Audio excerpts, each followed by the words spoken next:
Good evening and welcome to the regular meeting of the South Haven City Council.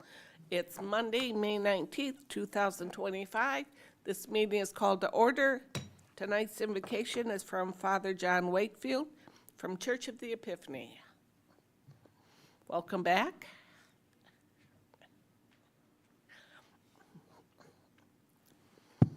Mayor, City Council, thank you for the chance to be here with you again tonight. On behalf of the people of the Church of the Epiphany, I thank you for your service to this community. Let us pray. Almighty God, we thank you tonight for the chance to gather together to consider what might be best for our community, for the city of South Haven. We also thank you for these civil servants willing to serve, elected in free and fair elections, and representing the collective voice of a wide range of people with different opinions, backgrounds, and situations. Lord, I ask tonight that you continue to give these leaders the wisdom they need to consider all sides of the issues brought before them, and then to choose what they believe is best for all of us. And Lord, I mean all of us, residents and tourists, immigrants, visitors, newcomers, children, retirees, and anyone else I might have missed.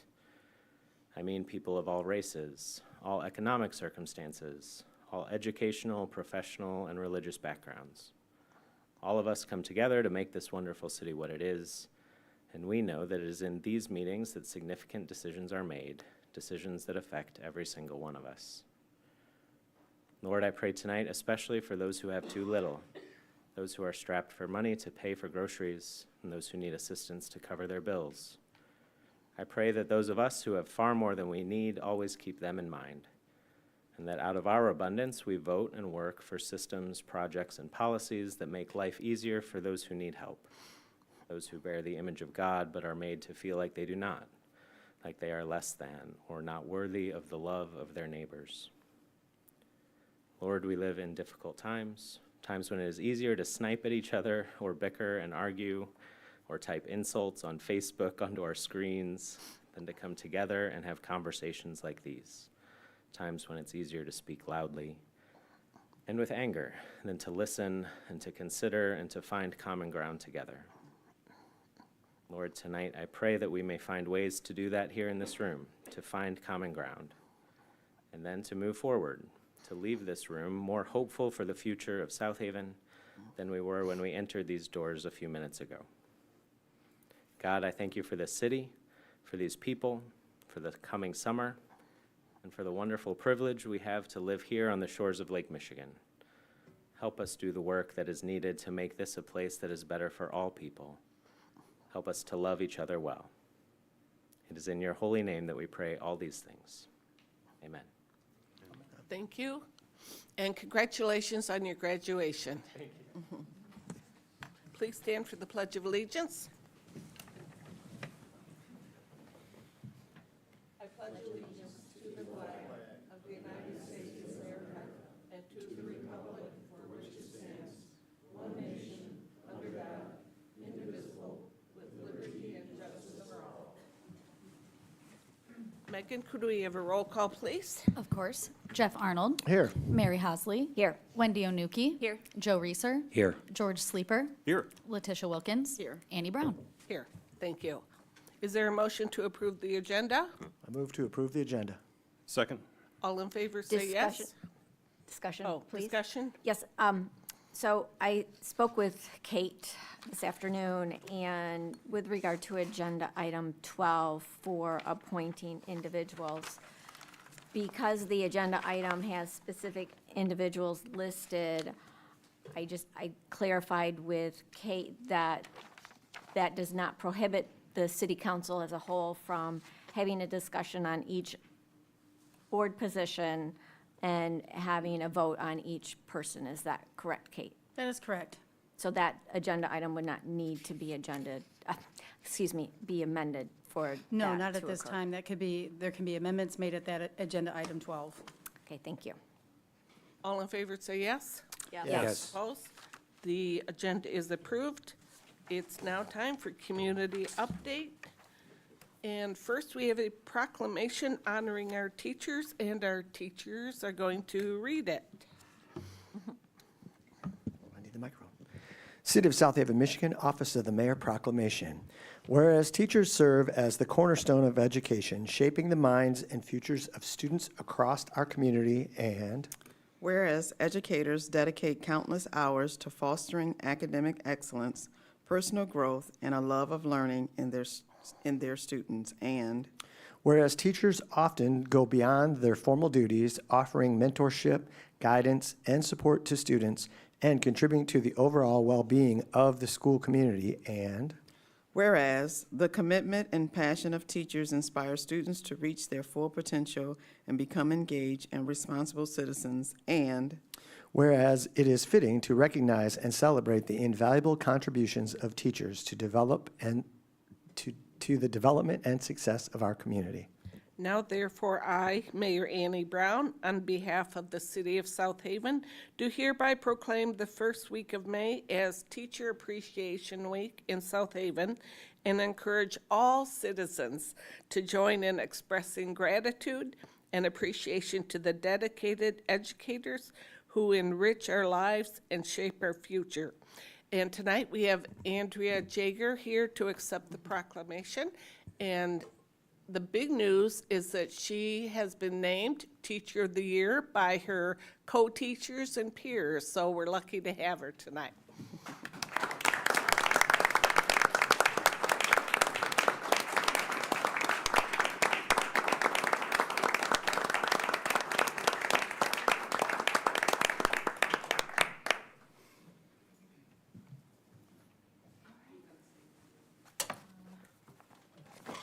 Okay. Thank you, everybody, for doing this proclamation for teachers. We really do appreciate it. Please make sure to recognize all educators in the school during the first week of May, including our parapros, bus drivers, counselors, principals, and teachers, too. So sometimes those people are not always included in with teachers, but yes, we're working very hard for our community, so thank you. Okay.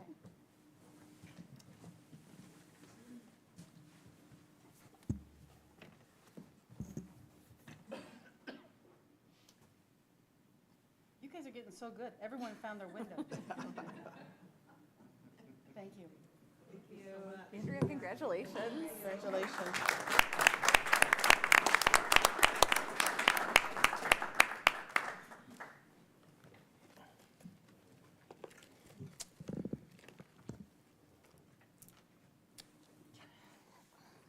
And Kate, you're up next. Well, we do have two swearing in of Officers Aaron Spears and Officer Silverio Miranda, I beg your pardon. And the clerk will swear them in, and Interim Chief DeBoer will be part of this process. You guys want to slide up here? Would you like to do an introduction at all? Kate just did. Oh, perfect. Okay. Hello, everybody. So today I'm going to read off our new South Haven Police Department Code of Ethics for us. So at the end, you'll just come up and sign down here at your name. As a law enforcement officer with the South Haven Police Department, my fundamental duty is to serve the residents and visitors of South Haven with integrity, fairness, and professionalism. I pledge to safeguard lives and property, to protect the innocent from harm, deception, and injustice, and to uphold the constitutional rights of all people, ensuring liberty, equality, and justice for all. I will keep my private life unsullied as an example to my fellow officers and the community. I will maintain calm and courage in the face of danger, scorn, or criticism. I will exercise self-restraint and remain ever mindful of the welfare, dignity, and rights of others.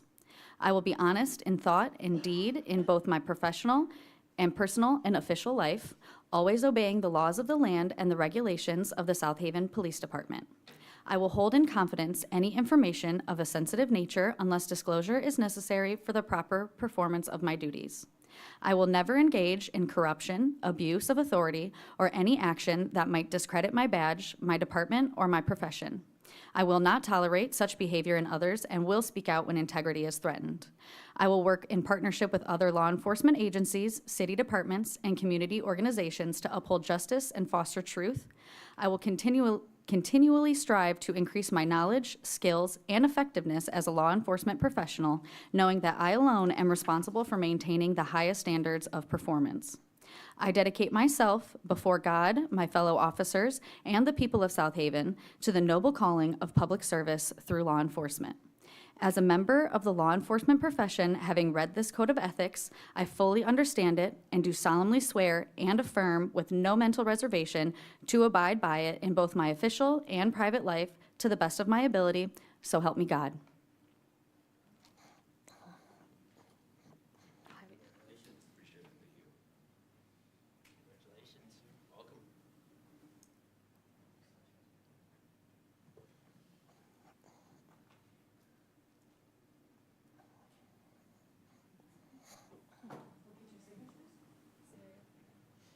We're really glad that you're here, so thank you for choosing South Haven.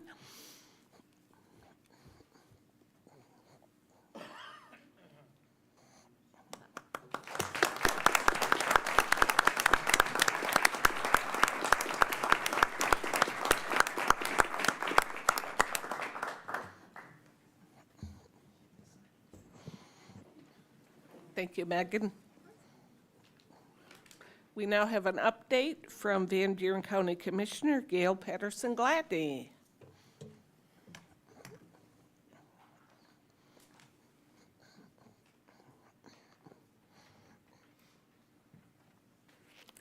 Hello. It's always a pleasure to hear the good news of 2 new officers for our city, which is great. That's one of the hardest jobs ever, and also teachers. So I'm happy to be here today to hear that good news. So the news from Van Buren County, one of the things I wanted to make sure that you know about is our Van Buren County directory for 2025-26. Now, I heard that all of you didn't get one of these. Who did? Okay. One, two. Oh, okay. So give these to you, and I can always bring more too. In fact, I have some in the truck outside. But they're now available. They've been prepared by Susie Rome, who is our county clerk, and they're compliments of the South Van Buren County Board of Commissioners. If you wanted to contact Susie Rome, our clerk, you could call 269-657-8218 and choose option 6, and that is in our directory. You could also reach her by email, clerk@vanburencountymi.gov. And the directories are very important. When I was first elected, a lot of people in the community said, what do Board of Commissioners do? What do you do? And we look out for the health, safety, and welfare of the residents, and you pay taxes, and some of your tax money goes to the county. If you would like to know more about county services, you can look in here. It gives you lots of information. It also helps residents who want to find out how to contact their elected officials in the national, state, and local levels. It contains the most accurate information that we have when it went to print. There will be changes. In fact, I found one item that needs to be changed, the Veteran Service Officer. We have a new officer, and I'll tell you more about that in a few minutes. You can request copies from the county clerk and by using that information I gave you earlier. This year, there's something special on the second page of the directory. It shows you how to sign up for Van Buren County notifications. So I will give this to you too. You can visit the notification sign-up page when you go on the vanburencountymi.gov, and you can click the light red button that says Notify Me, but you have to scroll down a little before you can see that. So don't get disappointed when you don't see it right away. You have to scroll down. And then you can also navigate to How Do I tab in the top menu, and select Sign Up For, and then click Notifications. So you're able to get notifications on your phone or through your email. It's handy to have the notifications too because of road closures or when the Paw offices had to close down after the storm. Also, you can find out all the actions that the Board of Commissioners are taking, emergency alerts, and public service announcements, plus a lot of other things. Also, there's in the booklet, the directory are the hours of the Van Buren County offices and also the closures for the legal holidays. If you have a question, for instance, if you wanted to talk to someone about your taxes, you're not able to pay them, I'm sure that's not any of you here, but if you are concerned about your taxes and you wanted information in the directory, you can call the treasurer's office and make arrangements to say, can we make arrangements and I can pay on a special scale or special plan, payment plan. So it's very important that you don't just ignore any legal information or notices from the treasurer's office. You don't want to get your taxes too far behind, and she could tell you why. I had a meet and greet in Covert on Saturday, May 10th, and I would like to have one also in South Haven, maybe at the library, to talk about in more detail what's going on in the county, how things that are going on in the national level are affecting us, how residents can call their representatives and ask for more funding for the veterans. There was certain mix-ups, and the veterans service departments did not get all the money that they had been promised.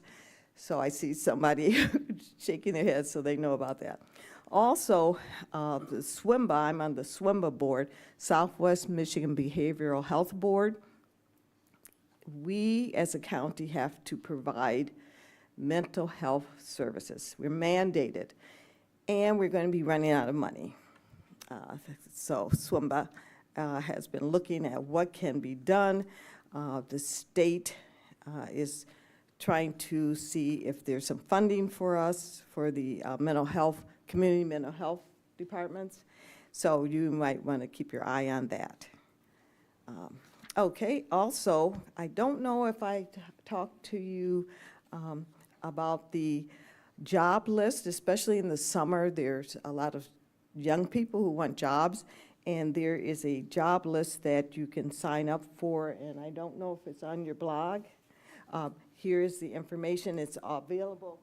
All the jobs in Van Buren County and around the area are on there, and it's in Spanish and in English. Okay, I just want to mention a couple of other things. I see you have a lot on your agenda. Covert Township Parks ribbon cutting. I will give this to Kate also. If you would like to go to the Covert Park Beach and Campground, and Thursday, May 29th at noon, you can see what has been done and the improvements that have been made with the $475,000 Michigan Spark Grant. That's from the Department of Natural Resources. And of course, you are going to be having a parade, but also I just want to mention, in case someone knows people in Covert or they want to go, there's a Memorial Day parade there. And that's all I'm going to mention. Please feel free to call me. My number's in here too, or email, and I will try to help you. Oh, thank you very much. With any issues that you might have. I was going to tell you there is a new VSO officer, and let's see what his name is. Oh, I might have to tell you later if I can. Jana is the officer who had left before, and let's see. Oh, Michael Fawcett is the new VSO officer, and that is not listed in our directory. Any questions? Okay, thank you for your attention. Oh, Wendy, yes. So if people want the directory, they can contact the clerk, and will she mail it to them? Or Yes, they need to I come pick it believe up? so. I can't say for sure, but I do have a stack of, so if someone else would like to contact me, I could just drop them off, or I could give Kate or your clerk some. Okay. So if you could just let me know, did you need more? I was just thinking if there were like older people who might not be able to drive to Pawpaw or something, how they would get them. Yes, I can, I'm planning on taking some to the library too. Awesome. Okay. That's a favorite place. Thank you. Yes. You may want to take some to senior services. Ah, yes, very good. Okay, thank you for those suggestions. Thank you. You're welcome. It's now time for public comment for items on the agenda excluding items scheduled for public hearing, and you have up to 5 minutes.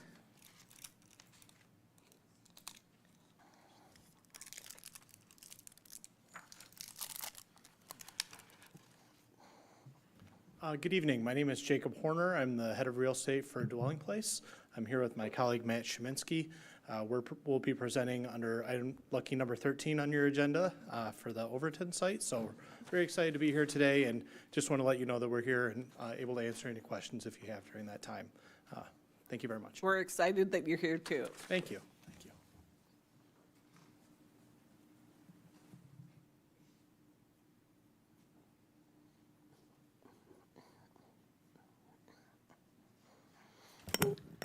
Lisa Croupiers, 561 Indiana Avenue. I want to talk about a couple of items on the agenda. First of all, I will not necessarily go in order. Number 12. When I saw the agenda packet, I had some concerns about the same names appearing that we continue to see on the boards and commissions, even though there were applicants who were different and new. And I'm going to say again, I spoke with Pat Gaston because she has gotten up here in the past on a couple occasions and said that if individuals apply for these boards and commissions, they are interested in serving the community. If there is nobody applying for a position, then by all means, reappoint the person who is already there. But if there are other people that are interested in these boards and commissions, it is important to rotate that and bring in new people that are interested in also being involved in serving the community. So I hope that that is something that might be considered. Number 10, the Lifeguard program. I sent a letter after Chris Brewster from USLA did his presentation at the meeting April 10th. April 11th is when I sent the email. I encouraged all of you to, which seemed kind of funny, but to watch the show, the TV show Rescue High Surf, which is filmed in Hawaii and on the most dangerous beach in the world. And so the reason I did that, and I think I said it in the email, that all the equipment that Chris Brewster spoke of is illustrated and demonstrated in that show. It's got, it's a typical TV show, it's got drama and everything, but it is such a good representation of the equipment that he spoke of and what is used and how these things are used. So that was I felt very good hearing that. I really got a sense of calm hearing Chris Brewster's presentation. I think we could become the premier beach on the Lake Michigan, on the east side of Lake Michigan, the west coast of Michigan. We could become the premier beach if we would implement a solid professional lifeguard program. I see no reason why we can't pursue something for this season. I think it was Wendy who said, let's just do something. There's questions about whether we'll be able to find qualified professionals. Let's just do something, and Chris made it very clear that we could implement whatever we are able to begin doing this summer. And then by next Memorial Day in 2026, we will definitely be able to hit the ground and be prepared and have it all set. The money has also been budgeted, as I understand too, in this year's budget to start doing a program. The last thing I want to speak about is number 13. Thank you for letting us know you are here. As you may know, this has been something, the Overton project. There's a number of us. This is a very important initiative and very important to us. And we are so excited to have the possibility, the potential. You have Thank 1 you. minute. The potential of having workforce housing for our professionals and our police officers, our teachers, our hospital workers, our hospitality workers over the summer. So we are very excited for this to move forward and hope that there is no obstacles that are thrown up and unexpected things that would delay this. It is something we've wanted for a long time. Thank you. Thank you.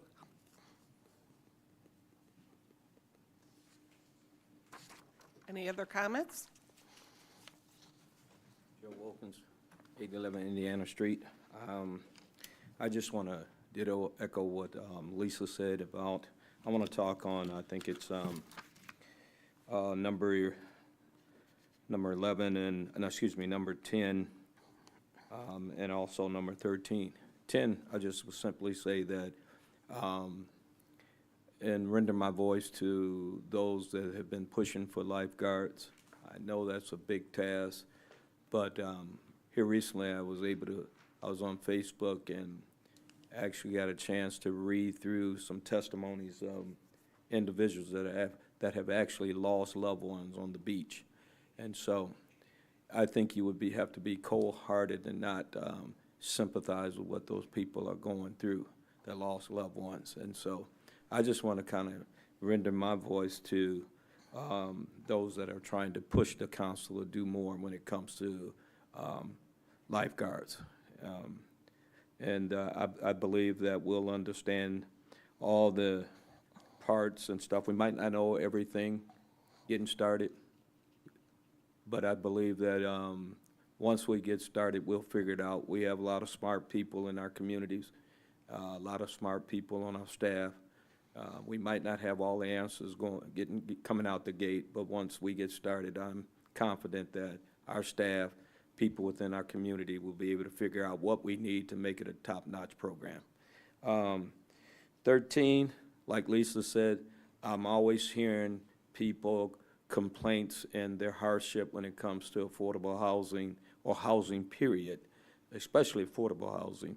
And talking to different people, I'm starting to understand this is everywhere. I thought it was mostly around areas that heavy in tourism, but I found out that this thing that we're talking about, affordable housing, is happening everywhere. And so it's important that we do all we can now that we've turned the corner on STRs to try to get affordable housing in South Haven. I believe I believe all of us would agree that it's needed. And so my question on 13 would be, is that I'm wondering if we have any update on the RFP, or is that a little bit too early when it comes to that? This is just your time to talk, but. Can the gentleman answer? Kate can address this later. Item 13, he'll Okay. be up here to talk, and we'll explain what is in the packet. Okay, thank you. Thank you. Any other comments? If not, we're moving on to the consent agenda. Is there a motion to approve items A through I? I make a motion to approve the consent agenda, items A through It's actually I. Yeah. Is there a second? I'll second it. Any discussion?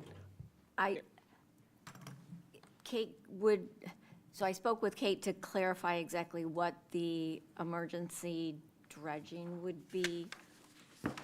It's not, I'm supportive of this, but I think it would help clarify exactly what it is. This is emergency dredge of the mouth of the harbor only.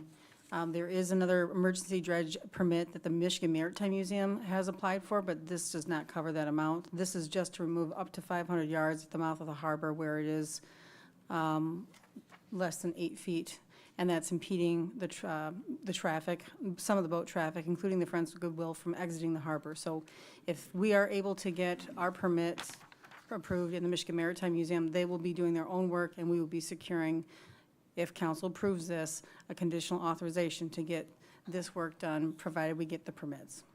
Thank you.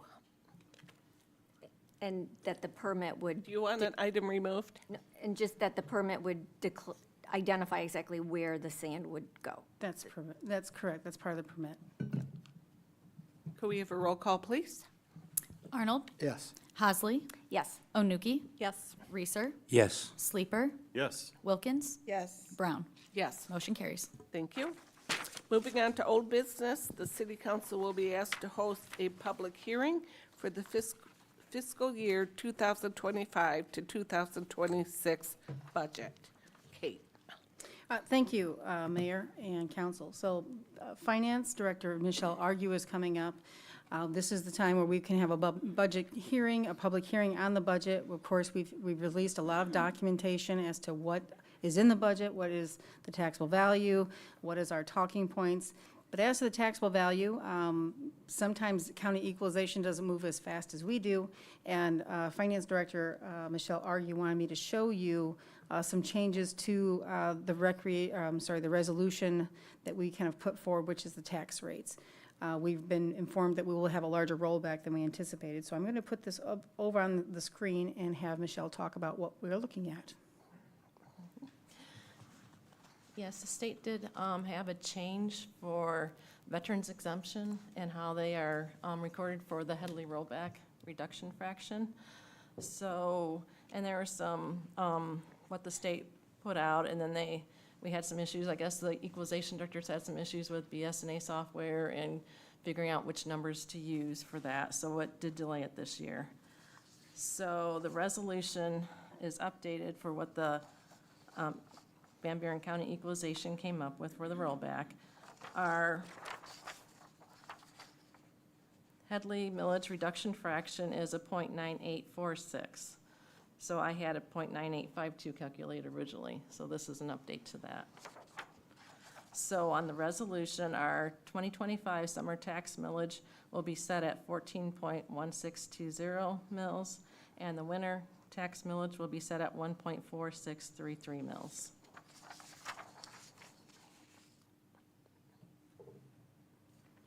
Any questions on that? Yes. And this resolution is something that will get approved by this council in the future, correct? In June. Mhm. We just wanted to let you know about that because in the previous documentation that we had provided, we had estimated a different amount. So Michelle wanted to put this in front of you as soon as possible. Of course, we're about to have a public hearing on that. So the public hearing is To be done tonight? tonight. Mhm. Okay. So, I would make a motion to open the public hearing. Second? All in favor of holding the public hearing, say yes. Yes. Opposed? The public hearing is now open. If anyone has questions or comments, feel free to step forward.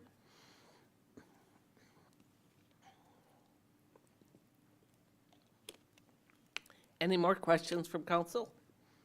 Yes, I have some questions on the beach maintenance fund. So it's on page 92 of the budget. I was just, and thank you for the talking points, that was helpful. I was looking at the budget from April 21st to the one for tonight, and I noted that 630,000 is for implementation beach safety improvements. In looking at the budget,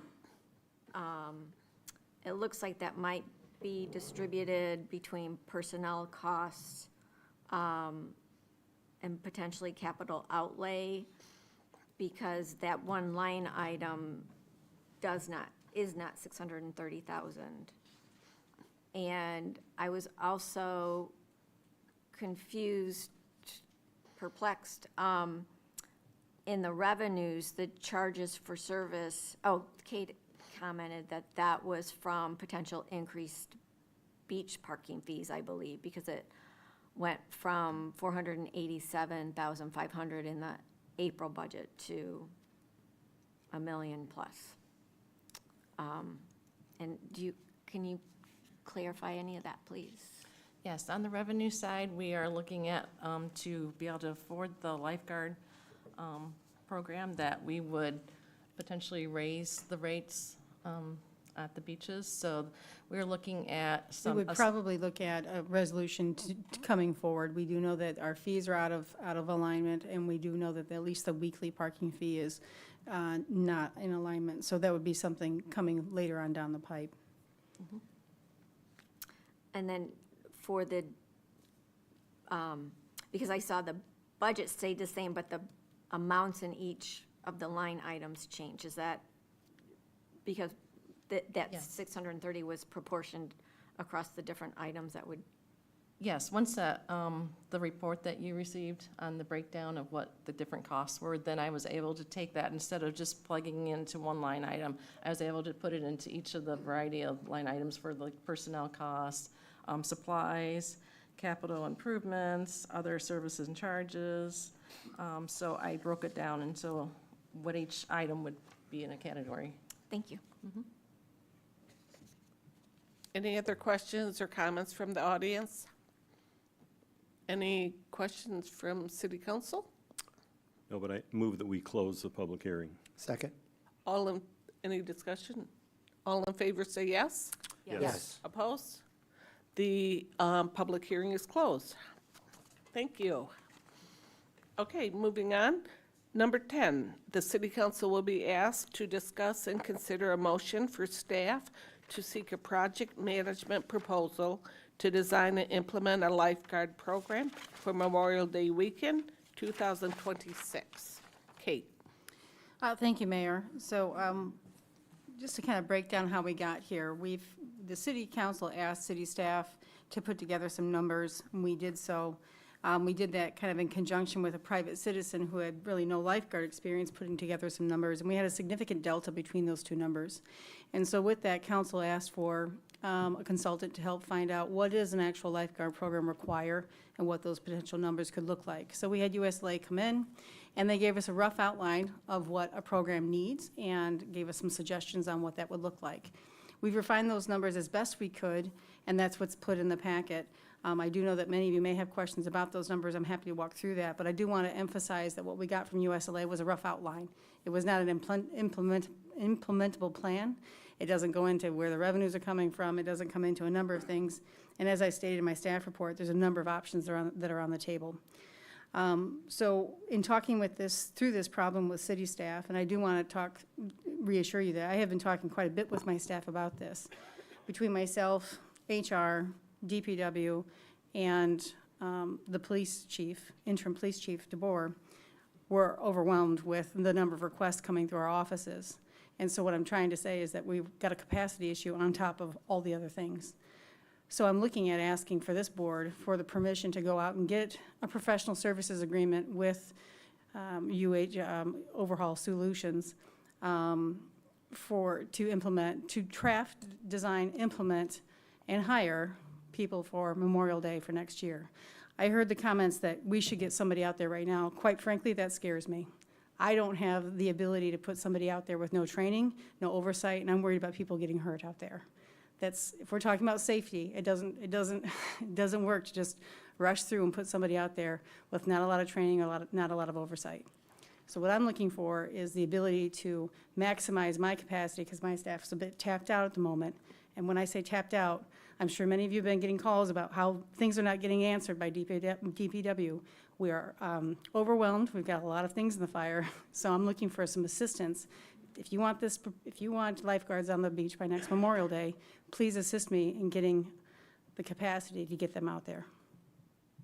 So I know Kim put together our numbers, and that's what I'm looking for from this group, is we can walk through these numbers and talk through what's on the table here.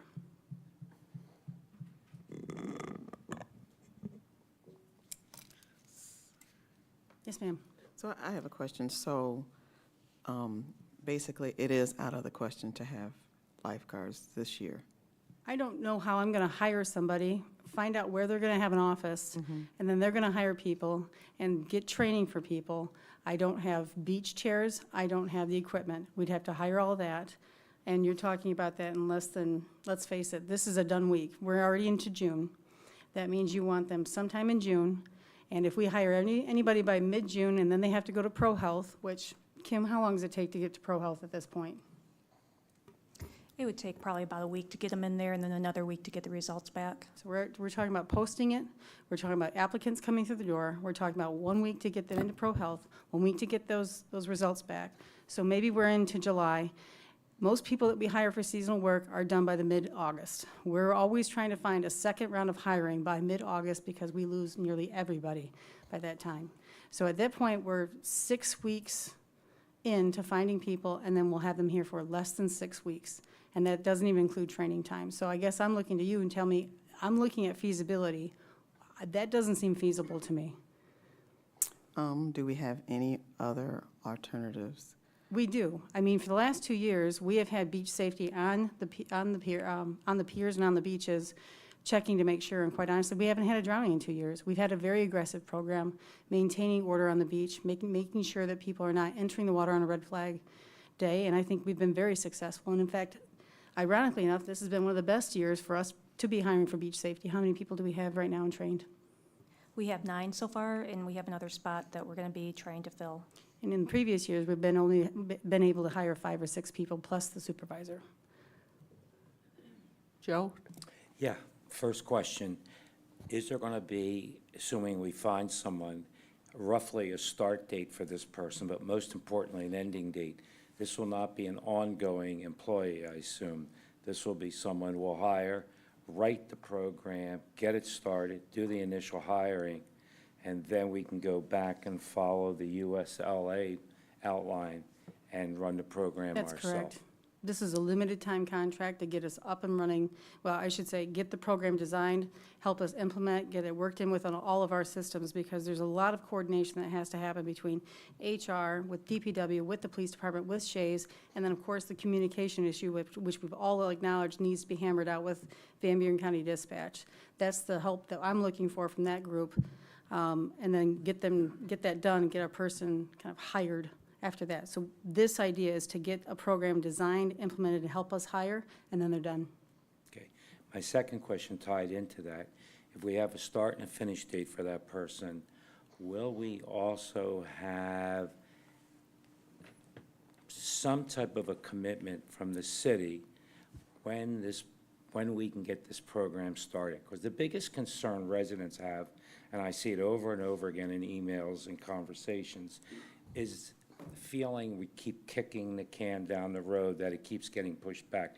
No reflection on you, I'm just saying, it takes forever to get something started. So if we're gonna hire a person responsible for writing this ship, getting it started, finishing it, can we get some sense of when this will start and when it will end? Not holding you to an exact date, but some idea, so the residents in the community has an idea when this program can begin.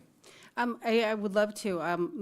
Based on what I hear back from the council tonight, I would be going back there, getting a proposal and getting this locked in, knowing that I'd be coming back with a finalized proposal. But yes, the idea is to have a locked-in date. We know what's going to happen based on what we come back with this program. So if we go and we work with DHS, and they say, this is how long it's going to take us, this is how much we're going to charge you, and here's all the things that we're going to deliver, that's exactly what we're looking for. Because then we know what we have to do, when we have to do it, how we're going to do it, and these folks are going to get us there, and then we know that this program is taking off. Okay, then the final one is always money. Will this come from the lifeguard fund, or the beach safety fund, I should say, that we have right now? Is that what will pay for this? Yes. Because this year, we're not spending a lot of money because we don't have the program. Right. Okay, and then the last part of the finance, and Kim, you're probably not going to like the question, but we, the council, approved another person to work under you because you're overwhelmed with all the HR issues. Could this person, if it's, let's say, a 4 or 5 month post or a 6 month post, could we take this person and give them a project, or is this too specific?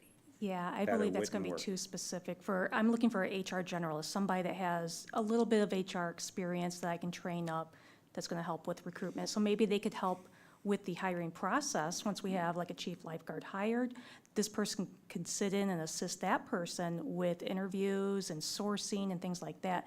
But to have them do this project, that's going to be outside of the scope of their expertise. Okay, I thought so, but I thought I'd ask. Sure. Thank you. Back to finances.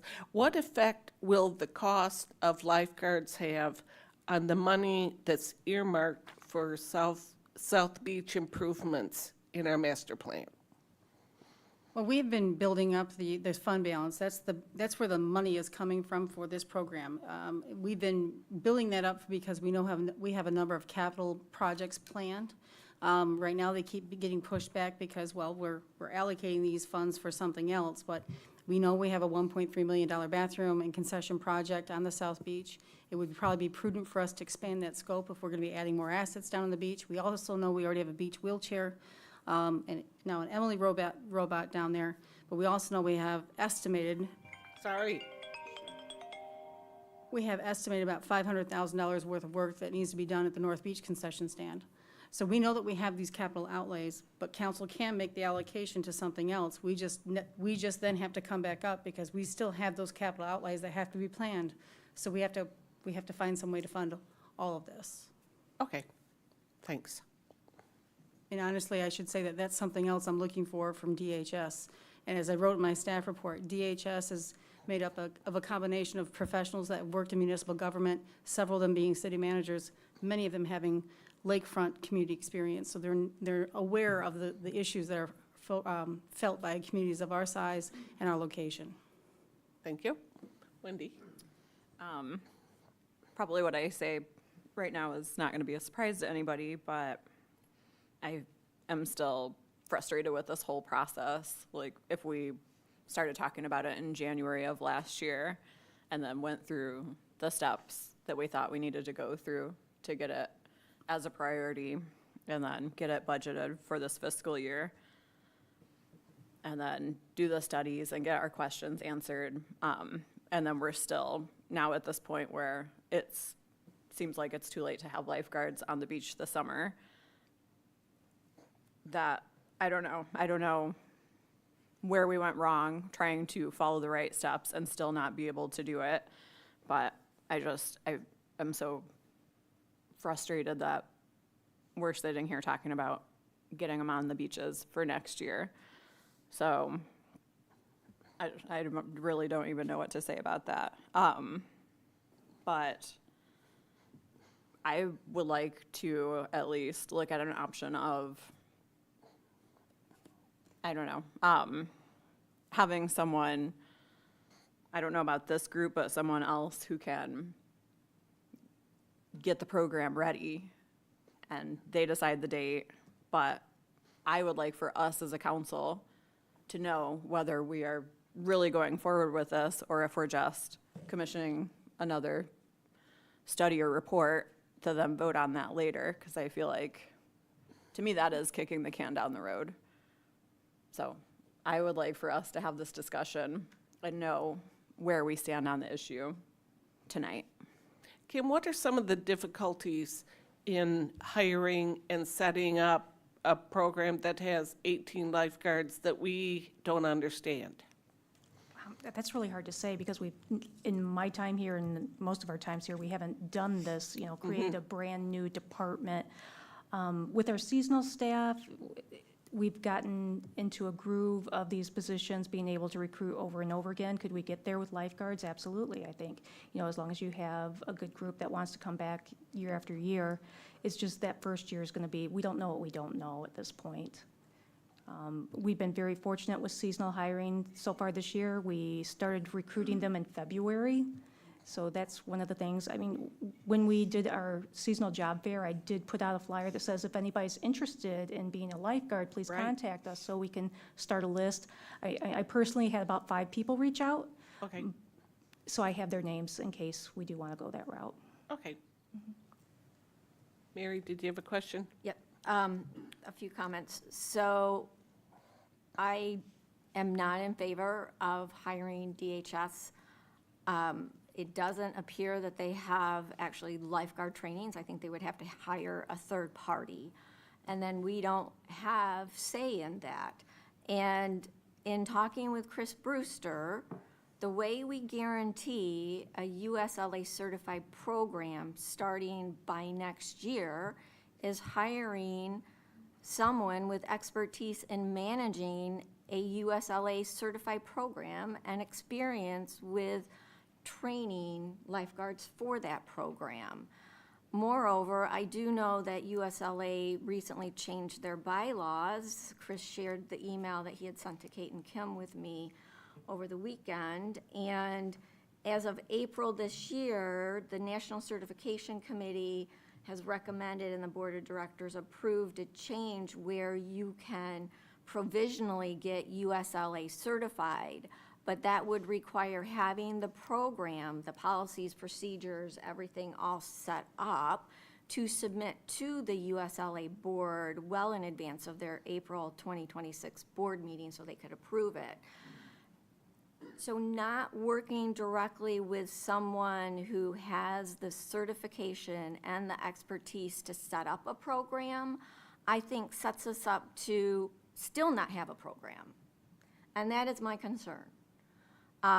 If we want an expert program, we go to the experts who set the guidelines, create the programs, do the training.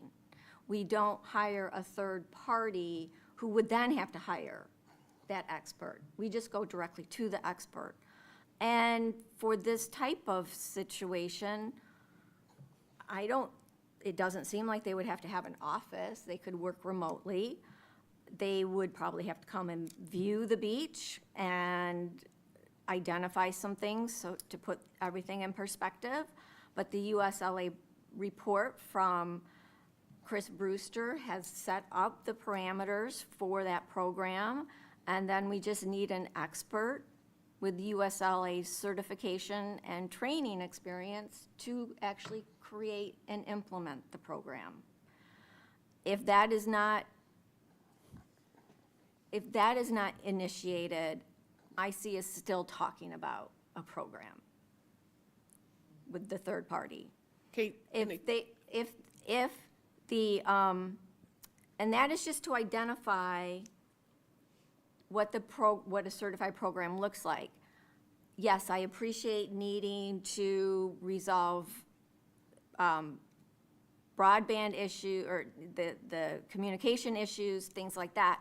But someone certified with this most likely has dealt with that issue before and would come with background, and we would not have to pay them to research to find out what is needed. They would already know what is needed. I would support, if we don't have the personnel staff to provide the municipal aspect of it, hiring DHS or whomever to be a resource for the USLA certified person. But I think we would get the most bang for our bucks bypassing the third party and hiring someone certified in setting up and organizing a program. Kate, any comments? Yes, it's one thing to be looking at a person who is USLA certified, that's one thing, but like as I've told many of you on the phone when I talked to you today, is that there is a systems issue. We have a system within here in the city government. There's an HR department, there's a DPW that has many different capacities or many different departments. We have a police department. We also have a lot of flux with the different departments, as I mentioned to you. And what you're asking me to do is just put somebody in there right now, and just because they're USLA certified, and quite honestly, it'll still be a person that reports to me in some aspect. I have not yet worked out the organizational chart because we're looking at making some internal changes, as I've already mentioned. What I am looking at, this is a systemic and holistic issue. And what I hear from some on council is that you just need to do this one part. Well, I don't see it that way. I see it as a lot more, it's a lot larger. And in fact, finance is also involved because we still have to talk about how this is going to be funded. And I think there's a big question mark as to where that is. Mayor. George. I have a comment and then a question. So the comment is, we here on City Council have asked through staff to put lifeguards on our beaches. I've been certified as a lifeguard a number of times in my life, and the thing that I remember from my lifeguard training is when you send somebody into the water for a rescue, you are putting that person's life at risk. Because a person that's struggling in the water, when you are coming up to them to rescue them, they are in panic. They are going to grab onto you and do whatever they can to save Stay themselves. alive. And I, for one, do not want to put lifeguards on the beach unless we are 100% certain that we have a great program in place. We have asked Kate to do this program for us. She's telling us what she needs, and I'm supporting her so I'm in favor of this approach. And I definitely don't want to have just anything out there right now for this summer if it's not a 100% good program. Thank you. And my question, just for Kim, is I was looking at the numbers, and I was questioning the number of lifeguard stands. So you Sure. can, Chris and I had some follow-up emails. Initially, he had proposed 3 towers on one beach, 2 towers on another. As we discussed a few more things, he said that that could be something we could gradually implement because they are so expensive. So we could start off with maybe 1 on each beach and then supplement with lifeguard chairs. You know, you'd have to have umbrellas, things like coverage as well to help, prevent too much sun exposure. So that's where the numbers were a little bit different there. We also, I know that council asked for numbers for Memorial Day to Labor Day.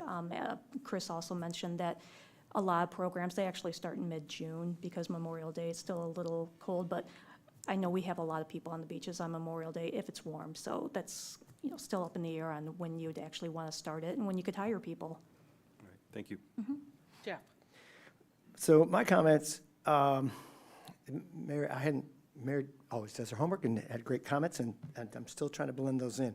But what I see we're doing is we're creating a whole new branch of first responders. Yes. And we certainly need to have them USLA certified, but it's more than just the certification. It's towers that we have to procure, and then also we have to figure out where do we put them in the off-season.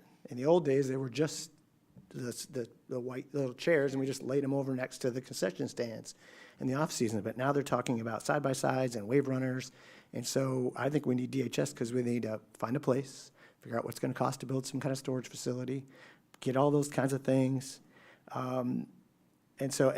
But then, considering what Mary said, I think we start with DHS and get USLA in with them as soon as we could.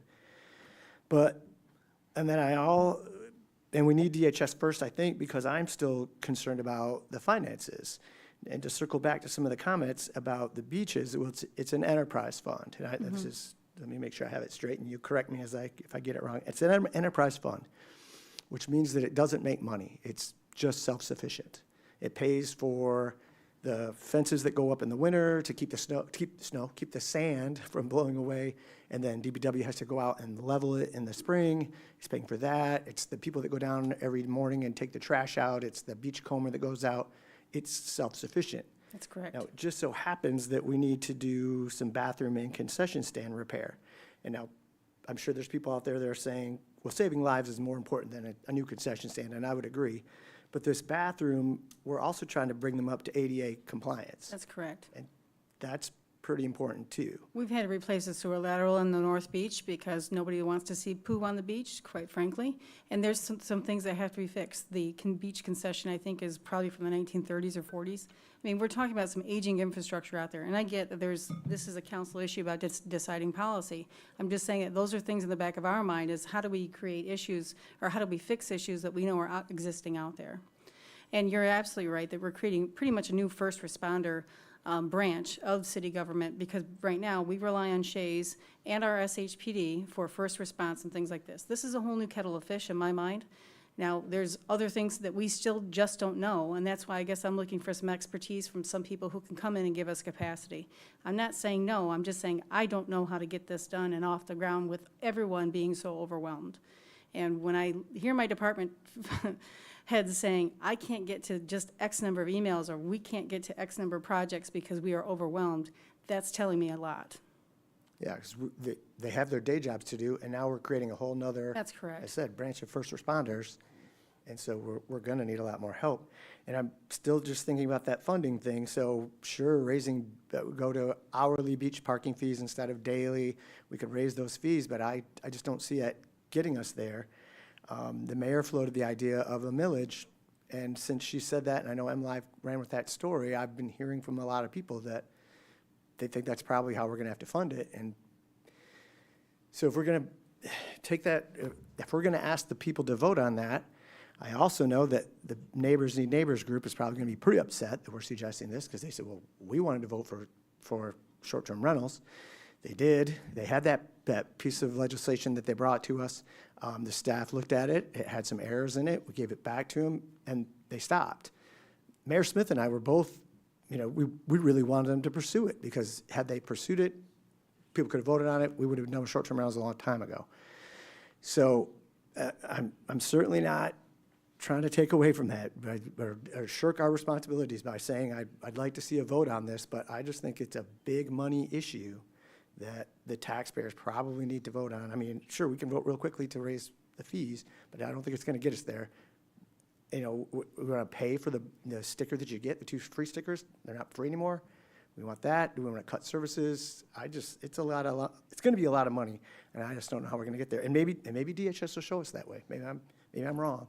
Maybe DHS will have that, well, in association with the USLA, to make sure that they're setting it up correctly. Those are kind of what I think and what I've been hearing from my constituents.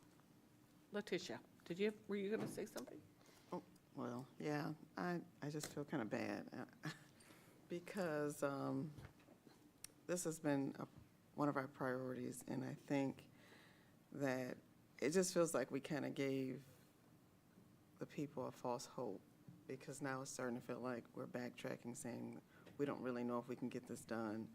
We don't know if we can get the money. It's going to take a lot of work. So I don't know. I think that we're going to have something to show the people what we're doing, so that they don't feel like we're just not doing anything. Mm-hmm. So I don't know if you want to have some type of grid or something to say, okay, we're doing this, and then October we're going to do this. Then December, I mean, it sounds, maybe micromanaging, but I think we have to give the people something, because Some milestones? yes, Yes. because they're depending on us. I think if I get the approval from council tonight to go forward with DHS, I'm happy to come back and show the milestones that we're aiming to hit. Joe? I think everyone's saying things that are correct tonight.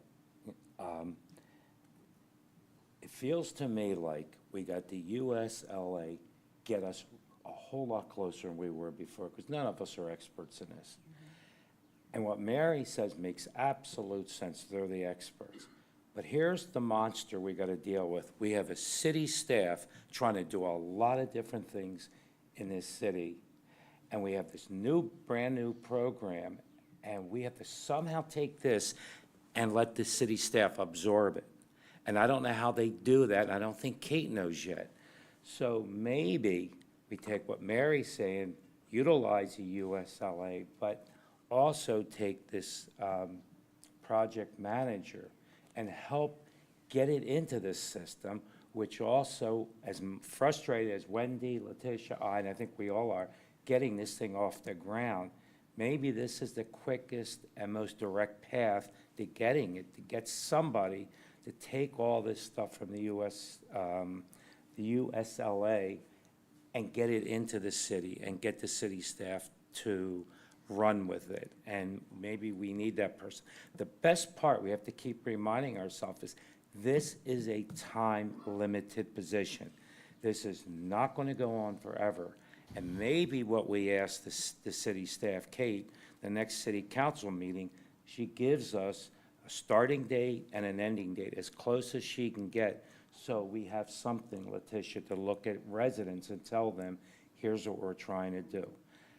The last thing that I always worry about is money. I think there's a nice fund for beach safety that we have. I think the first year is going to be a real stretch. But after that, it drops almost in half. And I do think, which we're not going to be able to solve tonight or in the next city council meeting, but I think there's ways of doing this. And I will never, and I'll make the statement now, I don't see me ever supporting a millage for lifeguards. Because a lifeguard program not only helps the residents, but it is largely supporting our valued tourists. So somehow we have to put the burden, the largest part, on tourists. And whether that's parking, whether that's some way around short-term rentals, which always tells how many people they bring in. Maybe there's a way of doing it. Maybe the tourist bureau, however it has to be done. But I am 100% against hitting the residents who are stretched, as we all are with the economy, hitting them with another millage. We just did recreation. To me, it's an easy way of trying to solve a problem, but not the most effective. And it's an easy way for us to, as we're negotiating with DHS, to have them, as part of the contract, to confirm and align their processes with USLA. I think we were intending to do that anyway. It's an easy ask for us, because we know that this is what we're operating from anyway. We have the rough outline from Chris Brewster, so we know this is what we're aiming for. Mary? Mary? Okay.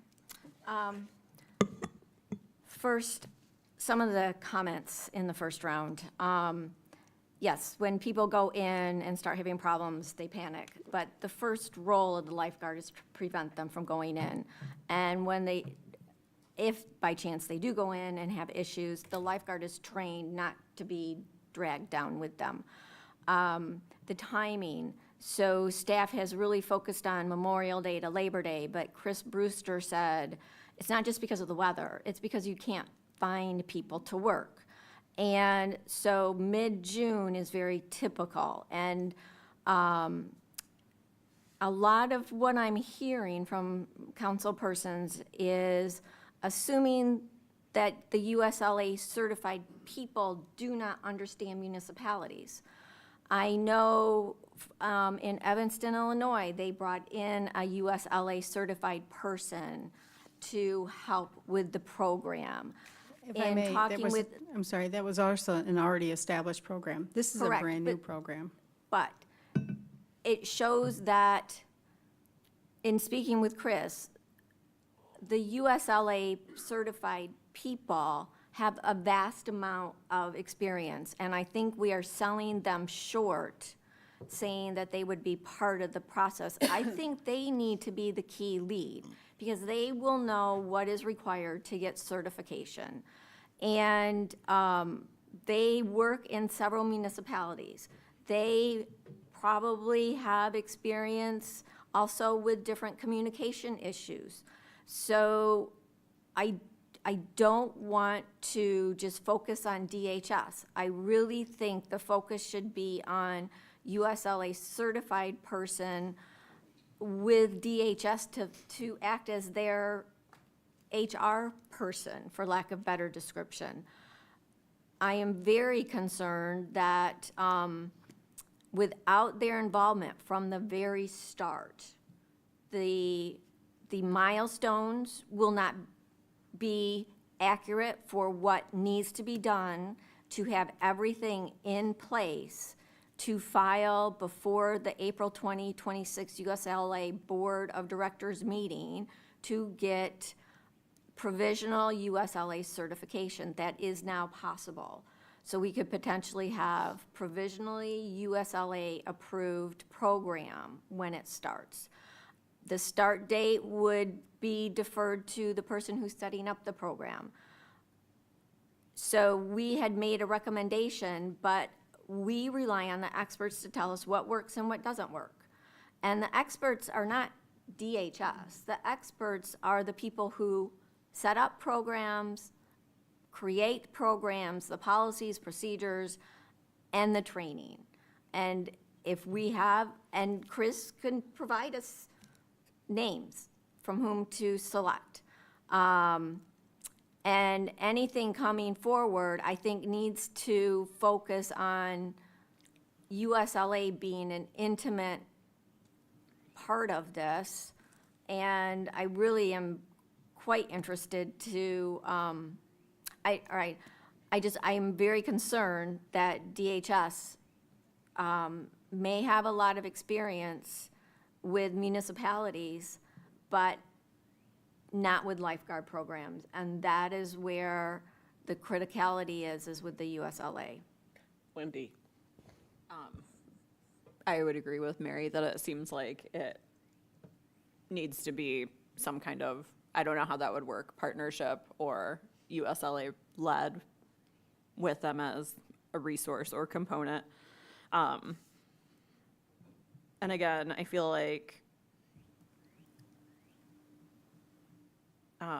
I don't know, this coming to us seems like it could be a step forward, but I guess if we could have done this last year after this was made our priority, I feel like our steps were not well thought out in this process, and I don't understand why we're doing this now in May of 2025. I understand the frustration. I understand the frustration. I think, as we've kind of talked, we've done a lot of fits and starts on some of our other priorities. I have no issue with trying to get this off the ground, but what I'm telling you is I understand the concern about USLA certification. I am not concerned about that. I think that's something that's easily documentable and how to get forward on that. My question, however, is that I don't have the capacity. My staff does not have the capacity to start a complete department out of nowhere. That's what I'm asking for assistance with, because that's what you all are asking for me, is get a lifeguard program, which a lifeguard program is a new department or a major subsidiary of an existing department. I don't have the staff to do that. I'm down several key people, and we're restructuring already. So I just need the assistance of DHS to help me craft this program, get this out the door, get the certification, get the milestones out to you all so you can make the decisions you need to make. That's what I'm asking for. George? So we on city council are not developing a lifeguard program. We're giving direction to staff to develop a lifeguard program. Staff is telling us, this is what I need. If you want to delay the lifeguard program, let's not do what staff, let's tell staff what's to do. That's us telling staff how to develop a lifeguard program. That is going to slow things down. That is not what we want to do. We want to support staff, we want to approve what they want to do, and then monitor and see how things are going. But when we start, I'll use the term micromanaging and telling staff, this is what we think you need to do to develop a lifeguard program, that is where it's going to slow down. I think we're ready to vote. Is there a motion?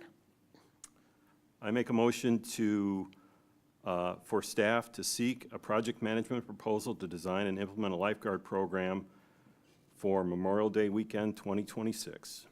Is there a second? Second. Any more discussion? Roll call, please. Ari? I would move to include that. Let's go with the roll call and see how this goes. Okay, Hasley, No. Onuki, No. Reeser, Yes. Sleeper, Yes. Wilkins, Yes. Arnold, Yes. Brown. Yes. Motion carries. Thank you. Moving on. New business. The city council will be asked to consider approval of special event application, special event 2025-28, Messy Art Day, to be held on Friday, July 18th, 2025, from 11 a.m. to 2 p.m. at the Huron Street Pavilion. Is there a motion? I make a motion to approve special event 2025-28, Messy Art Day, as read by the mayor. Second? All in favor, say yes. Yes. Opposed? Thank you. The motion passes. We're now at number 12. The city council will be asked to consider a motion to appoint the following individuals to the respective boards and commissions with terms beginning June 1st, 2025. Is there a motion to accept this slate? I would move to approve the nominees as listed. We Is there a probably need second? to- Do we need to read them into the record? I mean, you could, but I know it's also been pointed on the agenda, so. Okay. Is there a second? I'll second that. Okay, all in favor say yes? Yes. Yes. Yes. Opposed? No. Opposed? Opposed. Okay, so 3 opposed and 4 said yes. Who said, hand rate, You might want to do a Roll roll call. call. Certain of the count. roll call, please. Let's go back for a roll call. Okay. So I have Onuki, No. Reeser, No. Sleeper, Yes. Wilkins, No. Arnold, Yes. Hasley, No. and Brown. Yes. Motion fails. Okay, let's start at the bottom with zoning boards. Do you want to go in groups or one person at a time? Okay, let's try groups. This is for Zoning Board of Appeals. Is there a motion to approve Steve Runkle, Brandy Colomb, and Amy Nichols to the Zoning Board of Appeals for a 3-year term? I move to approve Steve Runkle, Brandy Colomb, and Amy Nichols as read by the mayor. Second. All in favor say yes. Yes. Opposed? Opposed. Opposed? Okay, let's do a roll call. Okay, Reeser, No. Sleeper, Yes. Wilkins, No. Arnold, Yes. Hasley, No. Onuki, No. and Brown. Yes. Motion fails. Okay. Shall we move on to the next group? But do- Council could move on, or you could take them one at a time. Okay. Let's go back Or if to, someone has a different slate. okay, let's go back to Amy Nichols. Is there a motion to approve Amy Nichols to the Zoning Board of Appeals for a 3-year term? I'll make a motion to approve Don Bemis, Steve Runkle, and Brandy Colum to It the was- Zoning Board of Appeals. It's Don Bemis, and who else? Steve Runkle and Brandy Colum. Sorry if I'm saying her name wrong. Is there a second? I'll second. Okay, let's do a roll call. Can we have discussion first? Discussion, I'm sorry. So, I don't see, the third person on this. Did Don Bemis submit an application? Yep. If you go to page 89 is the list of the applicants. But those are, so he did submit an application, okay. Okay, was that seconded? Yes. Okay, roll call? So, further discussion. Go ahead. I would just, we say we want new people to apply, and,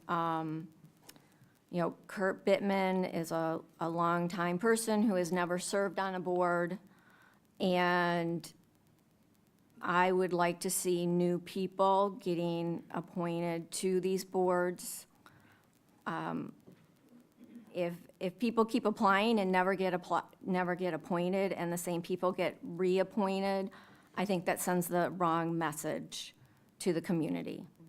That's why Amy Nichols is being appointed, because she's a new person on zoning board. But she is she has been on other boards, and so you see the same names circulating among the boards. That's no different than a reappointment effectively. So if we want new people to become engaged in the community, I think we need to consider appointing new people to the boards who have not previously been on the boards. Do you want to add Curtis Bittman? Well, there's only 3 vacancies. So, Kurt, if you want someone new, you can make Curtis Bittman one of the 3. so I would amend the motion.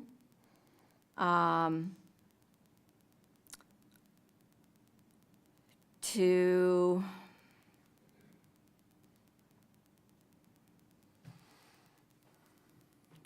strike,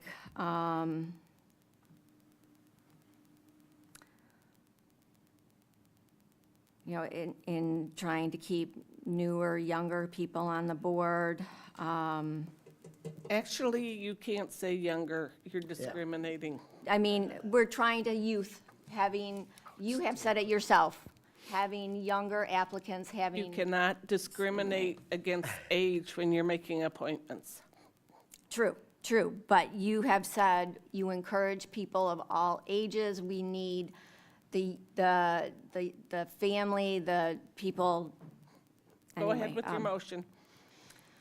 Can I help you? Sure, if you want to make a motion. My motion would be for Don Bemis, who's already incumbent, Steve Runkle, who's already an incumbent, and then Kurt Bittman would be the one new person. Okay, is there a second? I would second that. Okay.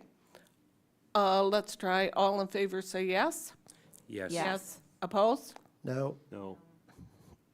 Okay, I think motion passes. Or do you want to do a roll call? I think I got a no from Wendy too, so motion would not. I would recommend maybe just roll calling all of these just for Okay. clarity for the Thank record. you, Megan. Roll call? Sleeper, No. Wilkins, Yes. Arnold, No. Hasley, Yes. Onuki, No. Reeser, Yes. and Brown. No. That motion fails. That was for the amendment. So now we're back to the original motion, which is Don Bemis, Brandy Colomb, and Steve Runkle. And Amy Nichols? No. Did you say? No, Okay. this- That one failed. Okay. Is that Amy? Okay. Is there a motion? Oh, okay, We had a vote. the We're back original to- motion. yep, we're and back to it's the original second. motion. Yep. Okay, let's do a roll call. Okay. Wilkins? What's the original? Oh, can you Yep, so repeat it? this would be to appoint Don Bemis, Brandy Colomb, and Steve Runkle to the ZBA for a 3-year term. No. Arnold? No. Hasley? No. Onuki? Yes. Reeser? No. Sleeper? No. Brown? No. Motion fails.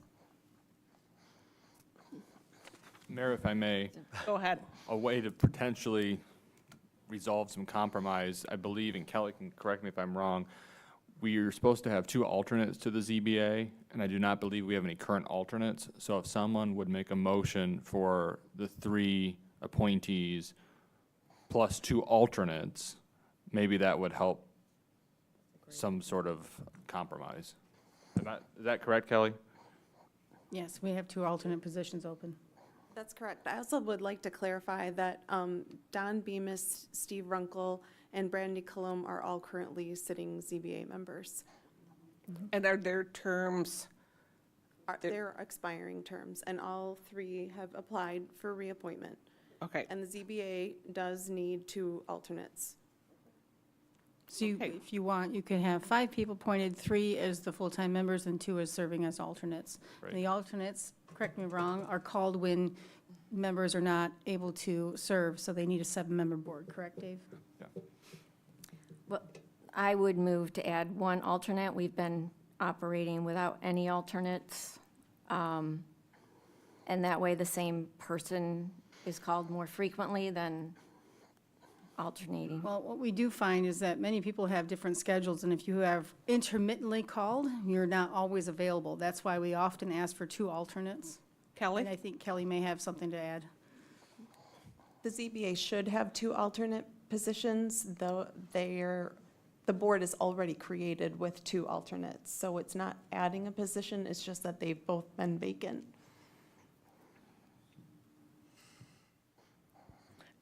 I'll move to appoint Don Bemis, Brandy Colom, and Kurt Bittman with Steve Runkle and Lisa Krupiarts as the Okay. alternatives. Okay, who are the two alternates? Steve Runkle and Lisa Krupiarts. Question? Was there a second? There's no second, so this motion dies. So can I will second it for discussion. Go ahead.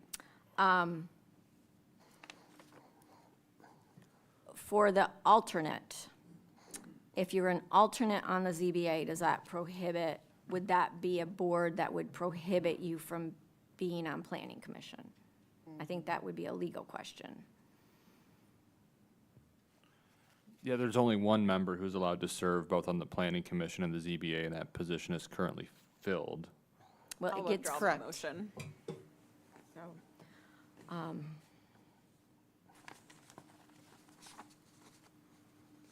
Okay. There's a motion. She withdrew. She withdrew it. Oh, you did? Wendy did. Okay. So just a question, Steve Runkle is the chair of the ZBA right now. That's correct. So I think whatever we do, he should probably stay as a member. My feeling on the ZBA is, yeah, it's nice to have new people, but you get into some pretty complicated issues. It's also good to have experience on the ZBA. And I know Amy Nichols has had experience on Planning Commission, which I like the idea of having her on ZBA. Okay, is there a new motion for 3 members and 2 alternates? If not, we're going to move on. Okay, there's no decision. Let's table this until another time. Moving on to the South Haven Water Sewer Authority, Dana Bird and Bill Roberts for a 4-year term. Is there a motion? I'll make a motion for Dana Bird and Bill Roberts. Second.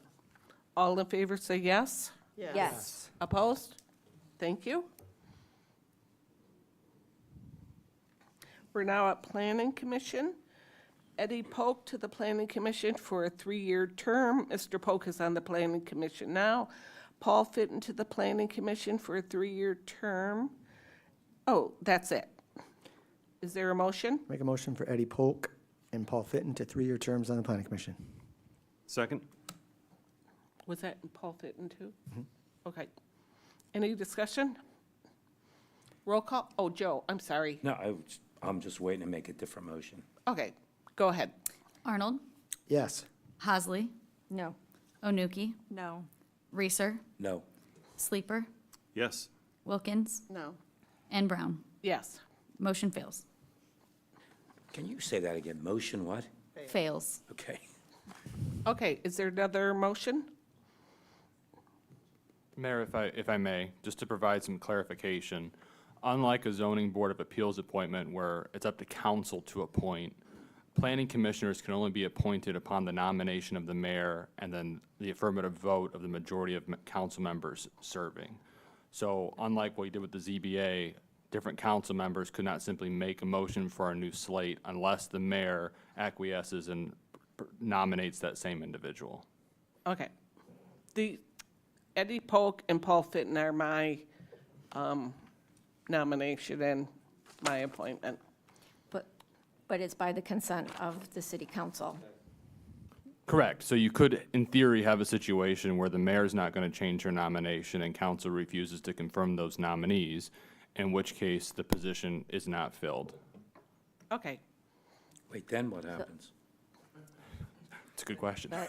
I would have to review the Planning Enabling Act to see if the current members serving are allowed to continue until the replacement is made. Assuming that's the case, they would just continue until the seat is then filled.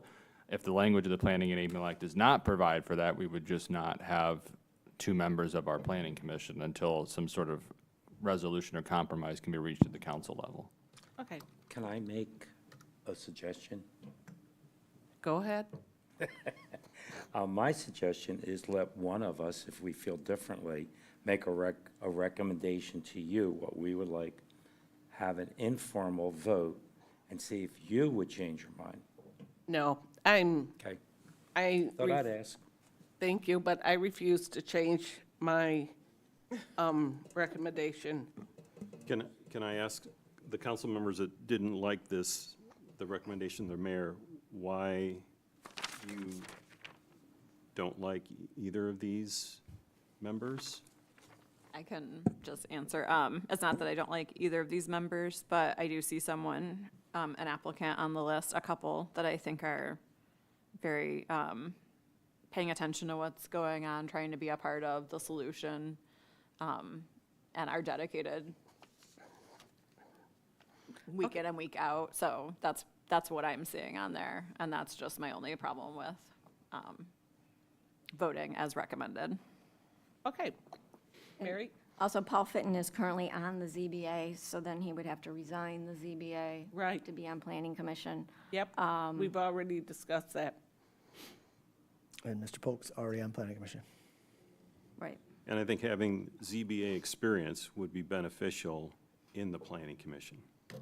And Paul Fitton agreed to move to Planning Commission. When the mayor recommends people to boards, the mayor also considers the makeup of the board so that they can get stuff done. Okay, we're moving on to Parks. But the Zoning Enabling Act also requires consideration of the representation of the community. And I would like to see a more diverse board than from the individuals recommended. Diversity in what way? As when he,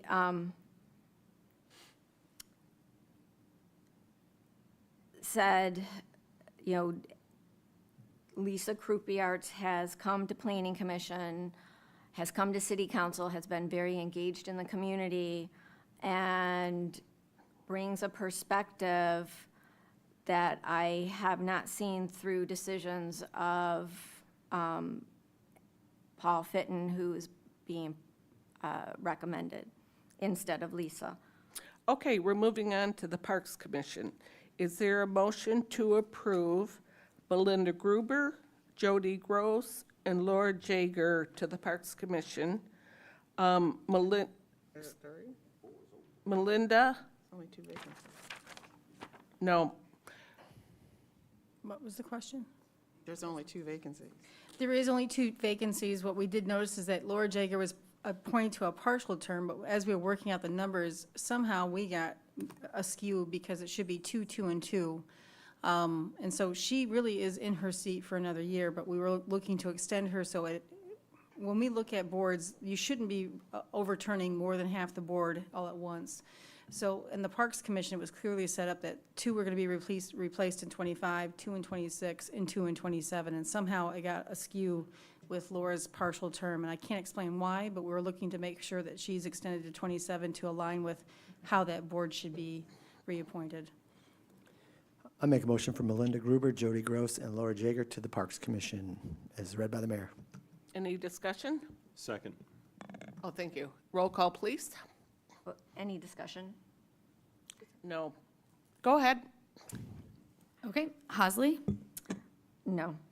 Onuki, Yes. Reeser, No. Sleeper, Yes. Wilkins, Yes. Arnold, Yes. Brown. Yes. Motion carries. Thank you. Moving on to the library board, there is one opening, and that is Gordon Blyle, added to the library board for a 5-year term. Is there a motion? Move to approve Gordon Blau to the library term for a library board for a 5-year term. Second. Any discussion? All in favor say yes. Yes. Yes. Opposed? Thank you. Moving on to the Housing Commission, Monique Crowley for a 5-year term and Lygie Haney to a 5-year term. Is there a motion? Move to approve Monique Crowley and Elijah Haney to the Housing Commission, both for 5-year terms. Second. Any discussion? All in favor say yes. Yes. Opposed? The motion passes. Opposed. What did you say? Opposed. Oh, you're opposed. Mary's opposed. Okay, thank you. Okay, moving on to the Harbor Commission. The appointments are Ashley Deming, Craig Richards, and David Flack to the Harbor Commission for 3-year terms.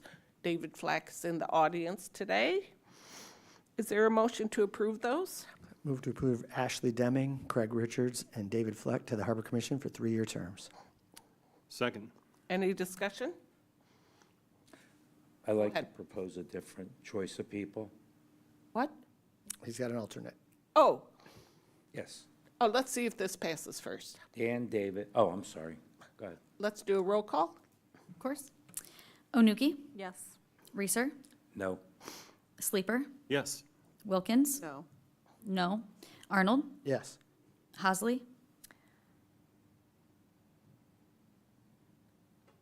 No. and Brown. Yes, That is 1, 2, 3, motion carries. thank you. Moving on to Downtown Development Authority. Tom Rummel and Randy Timmer. This is for 4-year terms on the Downtown Development Authority. Is there a motion? Move to approve Tom Rummel and Randy Timmer to the Downtown Development Authority for 4-year terms. Second. Any discussion? All in favor say yes. Yes. Opposed? Motion passes. And Construction Board of Appeals, Larry Heinig for a 5-year term. Is there a motion to approve Mr. Heinig? I move to approve Larry Heinig to the Construction Board of Appeals for a 5-year term. I'll second it. Any discussion? All in favor say yes. Yes. Opposed? Motion passes. Finally, John Mike Henry to the Board of Public Utilities for a 5-year term. Move to approve John Mike Henry to the Board of Public Utilities for a 5-year term. Second. Any discussion? All in favor say yes. Yes. Yes. Opposed? Motion passes. And where there were, where we couldn't decide, we'll come back to that sometime in the future. Thank you.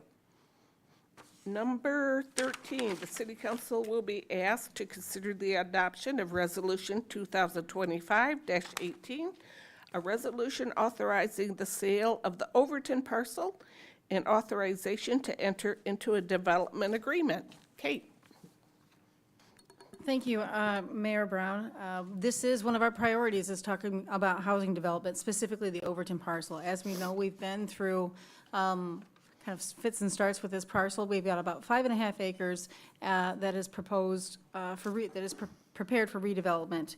We have one proposal on the floor that council has directed city staff to negotiate a purchase agreement with Dwelling Place of Grand Rapids. As you remember, Dwelling Place is a community land trust nonprofit that works to provide housing for many different levels of people, but mostly working on missing middle and workforce housing. The proposal that was brought to the city council, I want to say earlier this year, I want to say February or March, included a rental portion as well as a home ownership portion. The rental portion was contemplated as a large apartment building that they would be seeking MISTA or LIHTC funding, and the balance of the property would be set for home ownership, either by community land trust, either with duplexes or single family. What we have done here is that with the city attorney's office and city manager have negotiated this purchase agreement that is an option for the property, as well as a development agreement that follows up on the option, the purchase. If council is amenable to the documents tonight, we would ask for you to pass this resolution that would authorize staff to execute these documents with Dwelling Place. If there are some substantive changes, and really any changes, we'd like to get those changes that council would like to see and then go back to the Dwelling Place team, because ultimately this has got to be a mutually drafted, mutually agreed upon agreement. I do know that we've got some dense stuff here between an option agreement and the development agreement, so I'm going to ask Attorney Dave Everly to help us kind of clarify what is the two documents, how does this interplay, and how do we see this kind of going forward. Dave? Thanks, Kate. I'm not going to read it through line by line. I'm happy to answer any questions, and I know this is the first time council has seen this, so if there's changes that we need to make, we're definitely happy to do that. And then we can bring it back at the next agenda item, assuming that we have room on the next agenda for the next council meeting. Essentially what we have here is an option agreement. It's an agreement between the parties to say, hey, assuming these conditions are met, we agree to sell to you and you agree to buy the property for this price. And the reason largely for this is that there's some unknowns, right? And Dwelling Place can speak to this. It might be helpful to have them come up after I'm done. But fair to them, they want to make sure that a couple things fall into line before they actually close on the property. And we want to make sure there's a couple things on our end that fall in line before we would close on the property. So that's essentially what the option agreement is. The development agreement is then saying the development plans that have been approved by City Council will apply to the development of the property. And that'll be executed at the same time as closing on the property. I know that's a very high-level overview, but would it be helpful to have Dwelling Place come up and make their presentation now, or are there questions on the agreement that council would like to ask first? We can have Dwelling Place come up to the microphone.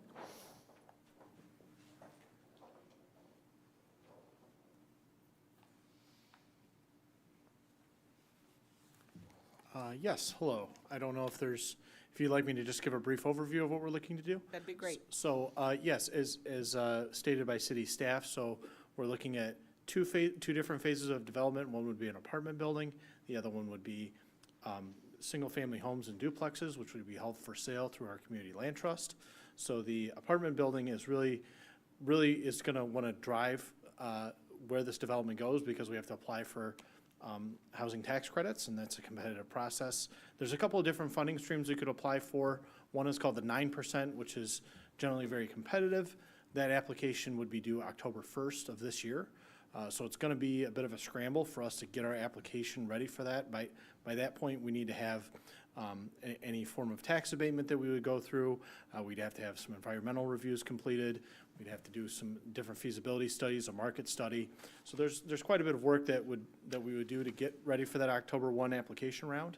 And in fact, MSHDA is also in the process of changing the rules for that. So every 2 years, they rewrite their qualified allocation plan, which determines how those credits get awarded and to what projects. And so they're just going through that process right now. The governor is expected to sign that in July, and that would apply for this October round. So we're kind of in a bit of a limbo here where we don't know exactly what the rules are.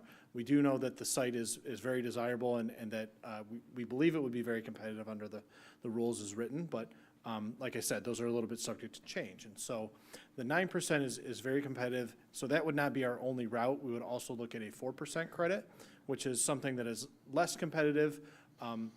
It's also not as lucrative. It doesn't generate as much equity into the project, and so we'd have to find other sources to help plug the gap. So either way, this is kind of a long-term process that we have to go through to find the financing for that apartment building, and so that's why the option has a relatively long term.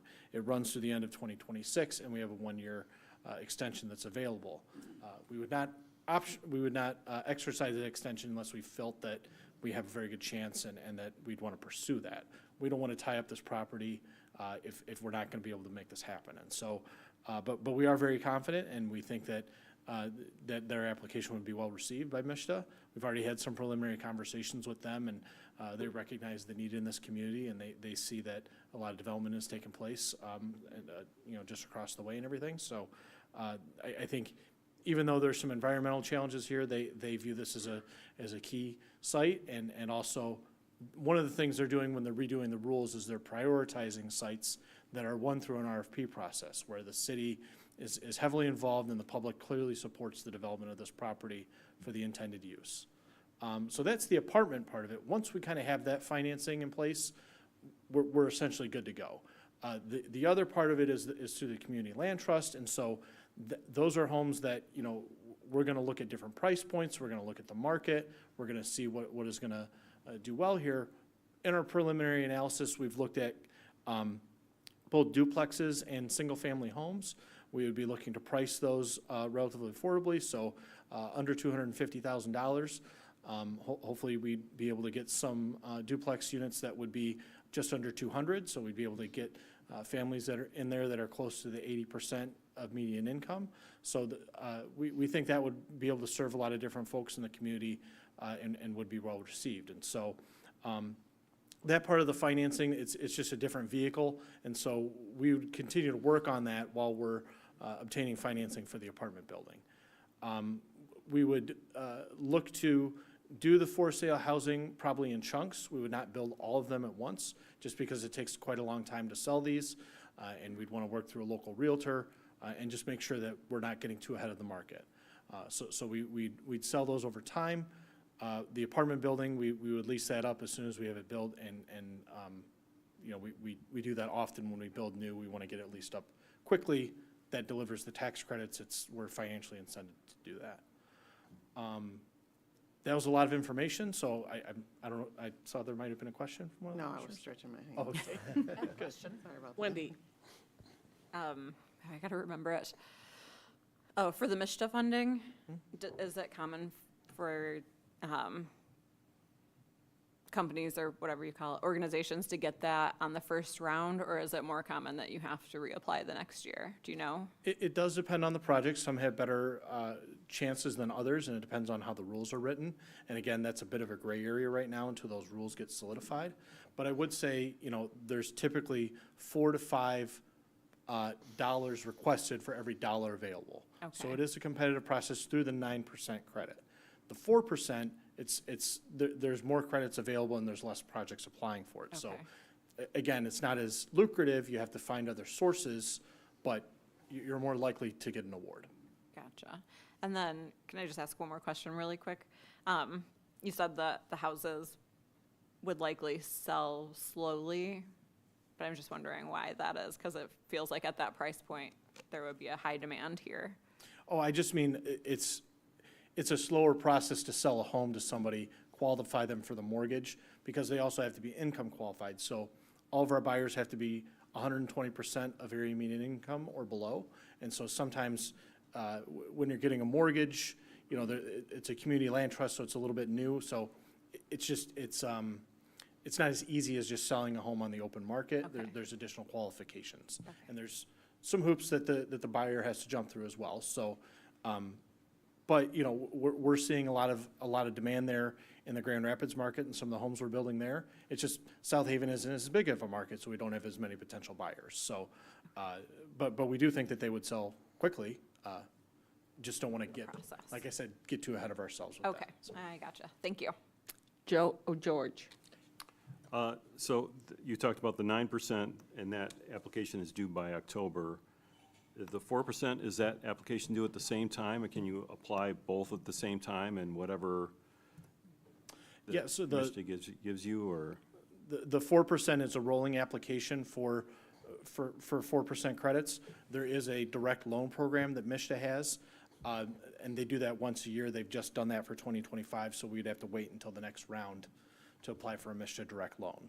So that's another program we could look at too. All right, thank you. Joe. 2 questions.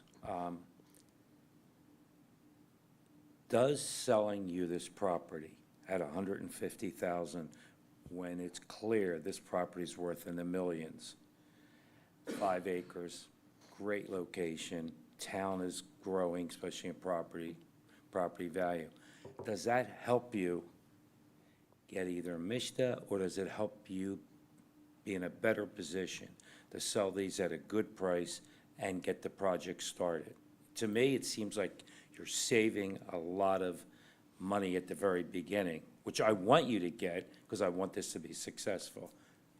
You're absolutely correct. The discounted price is very helpful to us in the competitive process.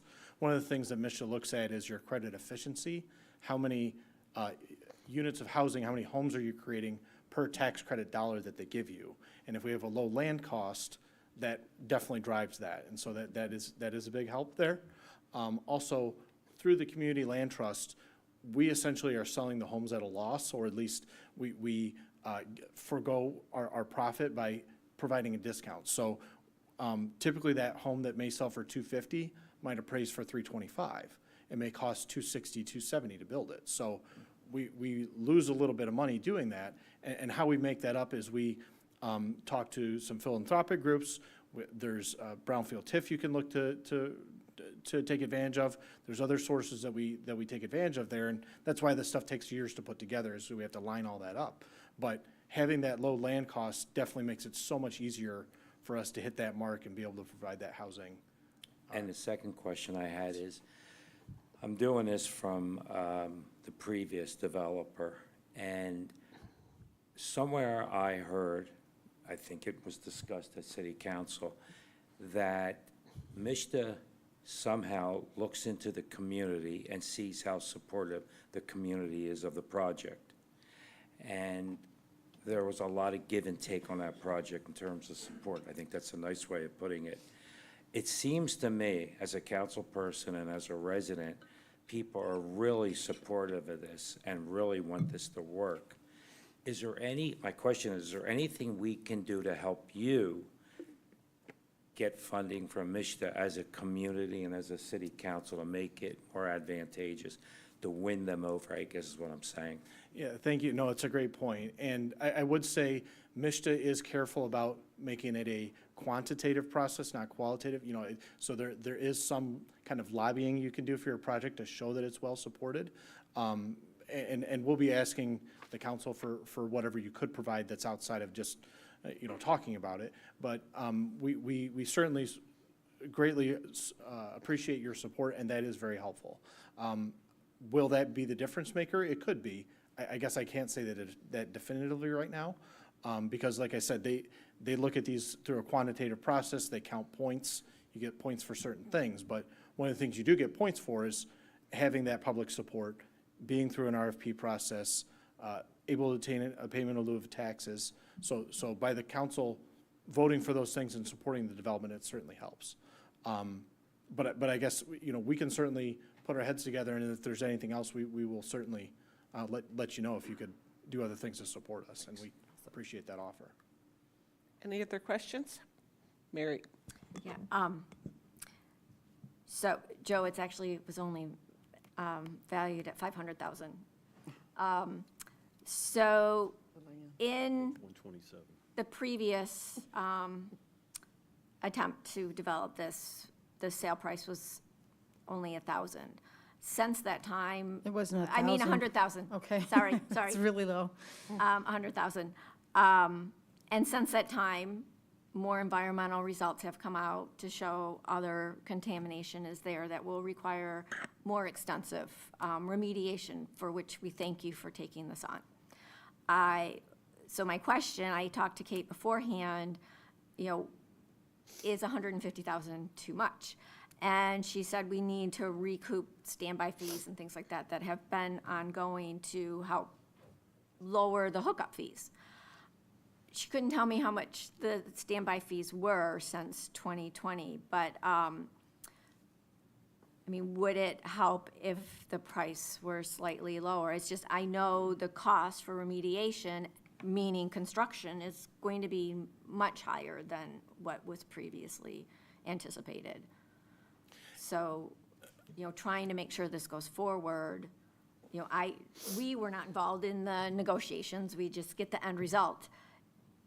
I don't know where it started and where it ended, but would it help to come down slightly lower? Or you're good with the 150? We're very good with the 150. I would just say, there's a point at which that no longer really matters all that much, and so it is a very attractive price for what we are getting.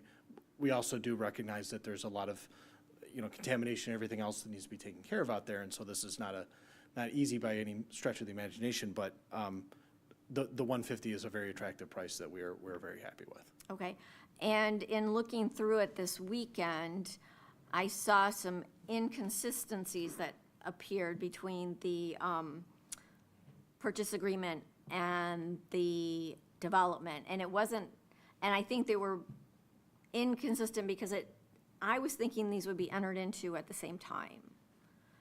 And that sounds like what's happening But, I mean, If I could clarify just a moment, the development agreement is attached to the option agreement. So Correct. by signing the option agreement, we're essentially approving the form of the development agreement.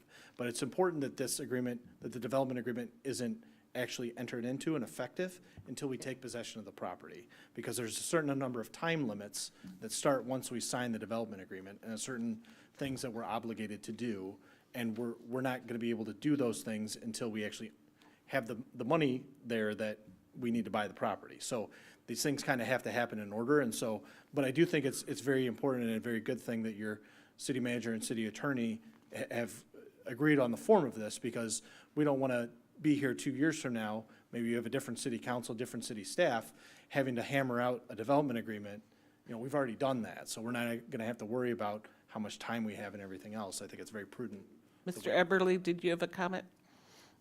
No, I think one of the questions we've gotten in the interim between this going into the packet and tonight was regarding the approval of, city council's approval of the development plans and the required plans and specifications under section 7A. And I believe the intent is that those plans will be approved by council prior to closing, and those would be the plans that have been approved as of the effective date of the closing reference in the development agreement. But understanding where those comments are coming from, our office, and I don't want to put you guys on the spot, so if we have to negotiate it, the exact language later, I think that's fine. But I think we could put something in the purchase agreement that talks about, you know, those plans will be approved by the council prior to the closing. 'Cause I think that was one of the council members' concerns. yeah, I just wasn't sure, and I just didn't want to get tripped up by that. Any other questions Disconnect. from other council members? I think we're ready to vote. Is there a Well, motion? I have some questions for staff. So one thing I forgot to ask you, Kate, was under the resolution, it says the city's execution of the purchase agreement and development agreement are subject to review and approval of the city's environmental consultant. Has he reviewed these? We've sent them over, but we've not finalized that review. Okay. And then for number 7, it says the execution of the purchase agreement, the execution of the development agreement, the execution of any addendum to the purchase agreement or development agreement, and the execution of other documents and any other action necessary to bind the city legally must be done by both the mayor and city clerk. It's the addendums to the purchase agreement and development agreement that raise concerns that there could be changes that city council's not aware of. Yeah, and I understand that. I think Clause 7 really just says who must be the signatories on those documents. I guess I look at Clause 4 and Clause 5.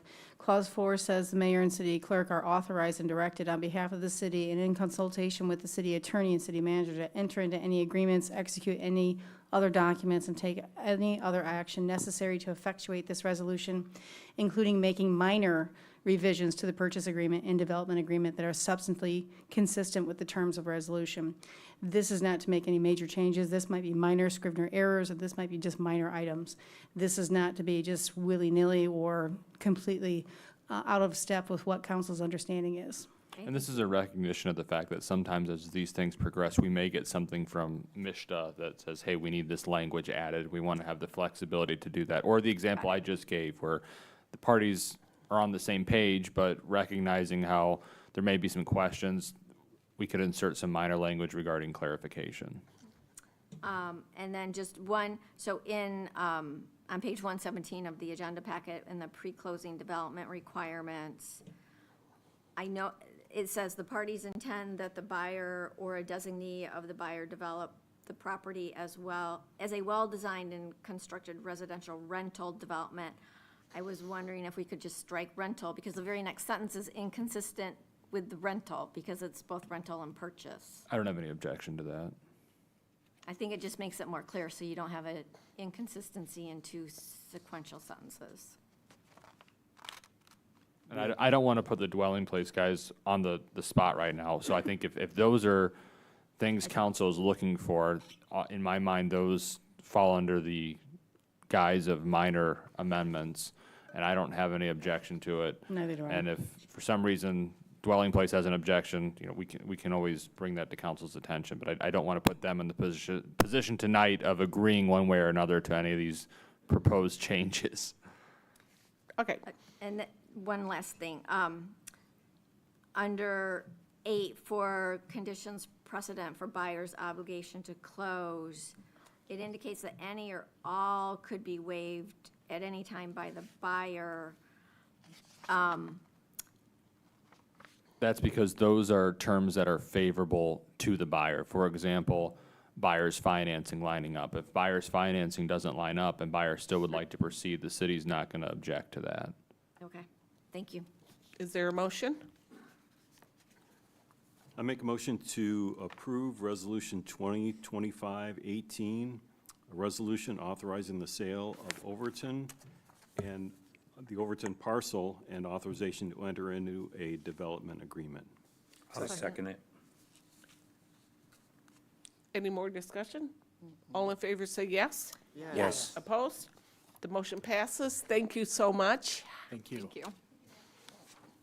Moving on to 14, the city council will be asked to consider adoption of Resolution 2025-19, a resolution amending short-term rental registration fee schedule under Article 10 of the city code.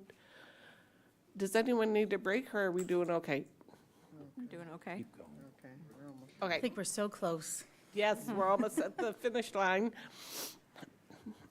Okay, Kate. Thank you, Mayor. So this is kind of an issue that has come up to us that we have about a year, or less, actually less than a year, that before our new ordinance goes into effect.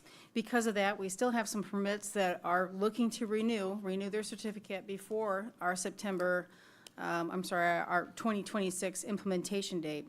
Because our new ordinance requires them to be existing and current, many of these existing short-term rentals are looking for the rental registration fees to be set. Now, what we are proposing is a sliding scale for rental registration fees for existing STRs that will be registered prior to the new scheme going in place.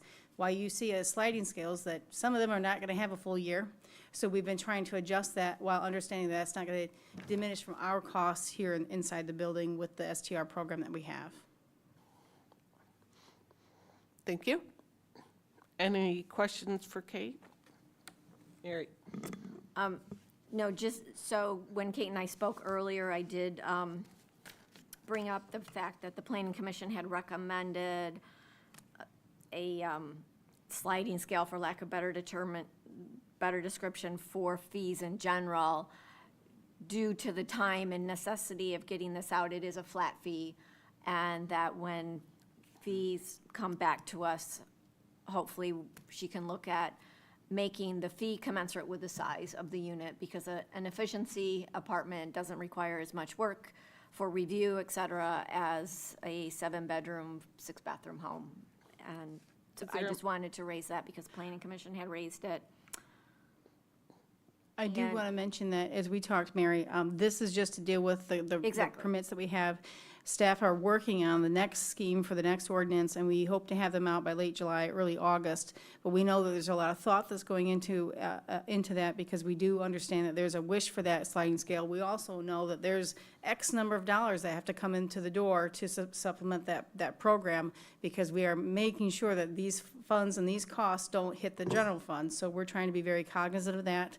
So that's our plans, to get them out, like, as I said, late July, August for those fees, understanding that there's a number of things that we're looking for. So this is just to tide us over for those existing rentals that have to remain current until we get to the next scheme. Yep. And then just also seeing the fee for increasing occupancy, thank you. It's my understanding there are no applications for that now, and with one of our goals was looking at occupancy. Kate and I had discussed about possibly, there's a couple of cleanups that are needed in this ordinance, and to actually delete that section and also address the certificate that is still required under the current zoning, current code of ordinance. So thank you. Is there a motion? I make a motion to adopt Resolution 2025-19, a resolution amending short-term rental registration fee schedule under Article 10 of the City Code. I'll second it. More discussion? All in favor say yes. Yes. Opposed? The motion passes. Next, the city council will be asked to receive an update from interim police chief Adam DeBoer. Good evening. Evening. Starting to get a little more used to the title. It's a little weird at first. Thanks for having me.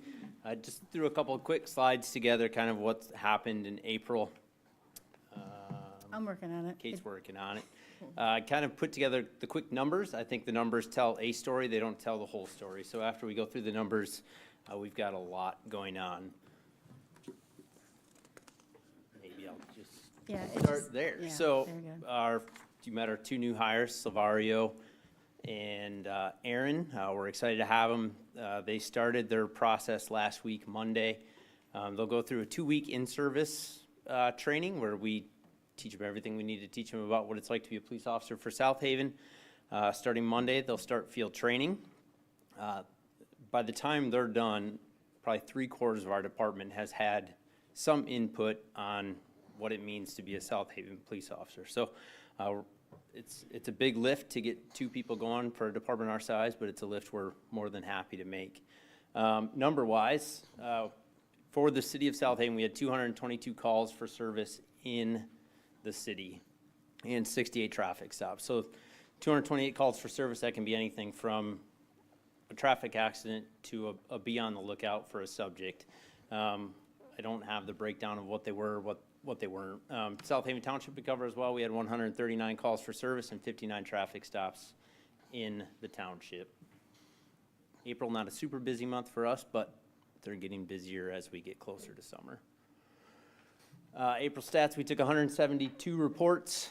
South Haven PD made 36 arrests for a number of things. Assaulting a police officer, we had a couple. I think we had 6 or 7 operating while intoxicated, either from alcohol or drugs. Several bench warrant arrests, driving offenses, retail frauds, larcenies, and frauds. There were a couple other things in there as well. And we wrote 56 citations. Last one, April training. We had one guy go to emergency vehicle operations and pursuit driving. That's a 2-day course. He had training in K-Wing Stadium and then at Gingerman Raceway out here for a day. 2 other officers went to drive training at Gingerman Raceway. It's basically that 2-day course broke down into a 1-day. We sent 2 potential new sergeants who are acting sergeants now to a first line supervisor school. That was a 3-day class for them. And we're still doing our continuing professional education. 24 hours in the month of April, we're done. And so far to date, we have 199 hours in that. That's something that MCOLS is just bringing out. Up until last year, there was no continuing ed credit for police officers. Yes, hairstylists had more continuing ed credits than police officers. MCOLS is our governing body is looking to change that. Some of the stuff we have coming up that we're excited about, some of the stuff that don't show up on stats. We are, South Haven McDonald's reached out to us. We're gonna do a cone with the cop. So on June 25, I believe, from 11 to 1, we're gonna have a few police officers at South Haven with patrol cars, some of our toys there that they can play with. Our side-by-side will be there. And who knows, I might be filling cones with ice cream and handing them out to kids. I've never worked in a McDonald's. And adults. And adults, sure. You need your calcium. Yeah. That's my birthday, so. Oh my gosh. I'll be 25. The other thing that we're excited about is we are taking part in the Fun Fest that South Haven Yacht Club is putting in. Lisa Marinelli and Ruth Weiser stopped by last week. We're very excited to partner with them with everything they have going on June 7th. So look for us to be down there as well. Thank you. That's all I got. Thank you. Sounds great. That's nice. Take a picture. Thank you. Next public comment. Citizens in the audience will be heard on items not on the agenda, and you have up to 5 minutes.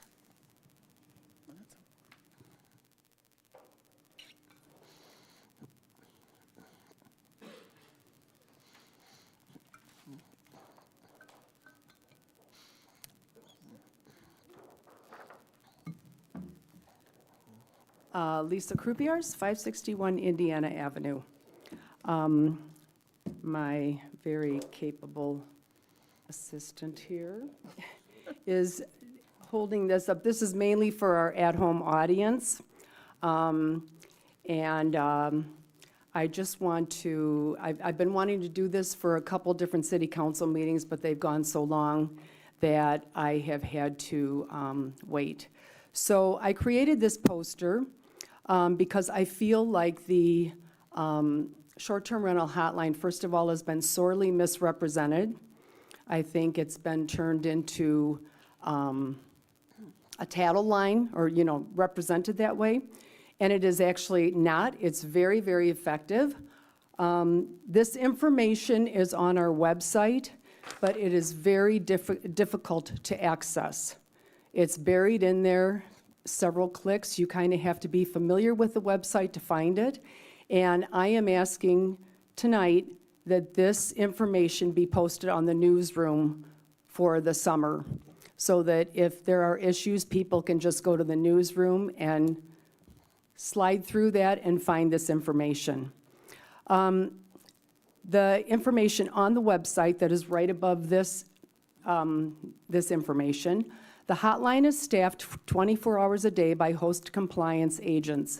When you file a complaint, the service will contact the local agent for the property, who will then have 45 minutes to acknowledge the complaint. If the issue is not resolved and you feel the need for police assistance, you will then contact the non-emergency dispatch number, which is listed. The STR hotline is 269-743-1574. The non-emergency dispatch number is 269-657-3101. So I have used this on, first of all, I found out about it. I know it was advertised, or before Griffin Graham left, I think he was the one that mostly told the community about it. But it's very difficult to just say, oh, we've got this hotline now, and you can report complaints you have. I am here to tell you there were 50 calls last year, and I believe that that is way less than the number of issues that are actually going on that people would like to report. But like I said, this is a very difficult information to access. And so I feel like the reports could go up if people use this hotline, which is very, very effective. It's very user-friendly, and it's very well done. So what happens when you call is there's a recorded message, or you can also do it online, but it's a pretty long, you can always also do an online report. But when you call on the hotline, you're walked through some prompts, and then they connect you to, and there are no anonymous complaints. They will not acknowledge them, and that's written on here. You do have to take a certain degree of ownership, and hopefully when the report is presented next time, the complainant those names will be redacted, and any information pertaining to them. So when you call, you're given these prompts, and then you are transferred to a live individual who takes additional information that might be helpful for the complaint that you're filing. You are then, the way that it's handled is they call the property manager. So whoever the local contact is the person that is called, and In 1 minute. They are then, they will ask you if you want to call back, and if you want to call back, you get that in 45 minutes, and then at that time, it's a recording that says if the situation has not been resolved, they would then call the dispatch number for police attention. And I have watched when I've done complaints, because usually it's right in my little vicinity, and I watch when they come. It's very low-key. Whoever attends to it, if the police has to come for a parking issue or noise issue, they are, deal with the people very professionally, and usually the situation is resolved 100%. And I think it's really important for us to do this so the property owners know the problems that we are experiencing in the neighborhoods. And I will be back after the end of the meeting Time is comments up. ongoing. Thank you. Thank you. Any other comments?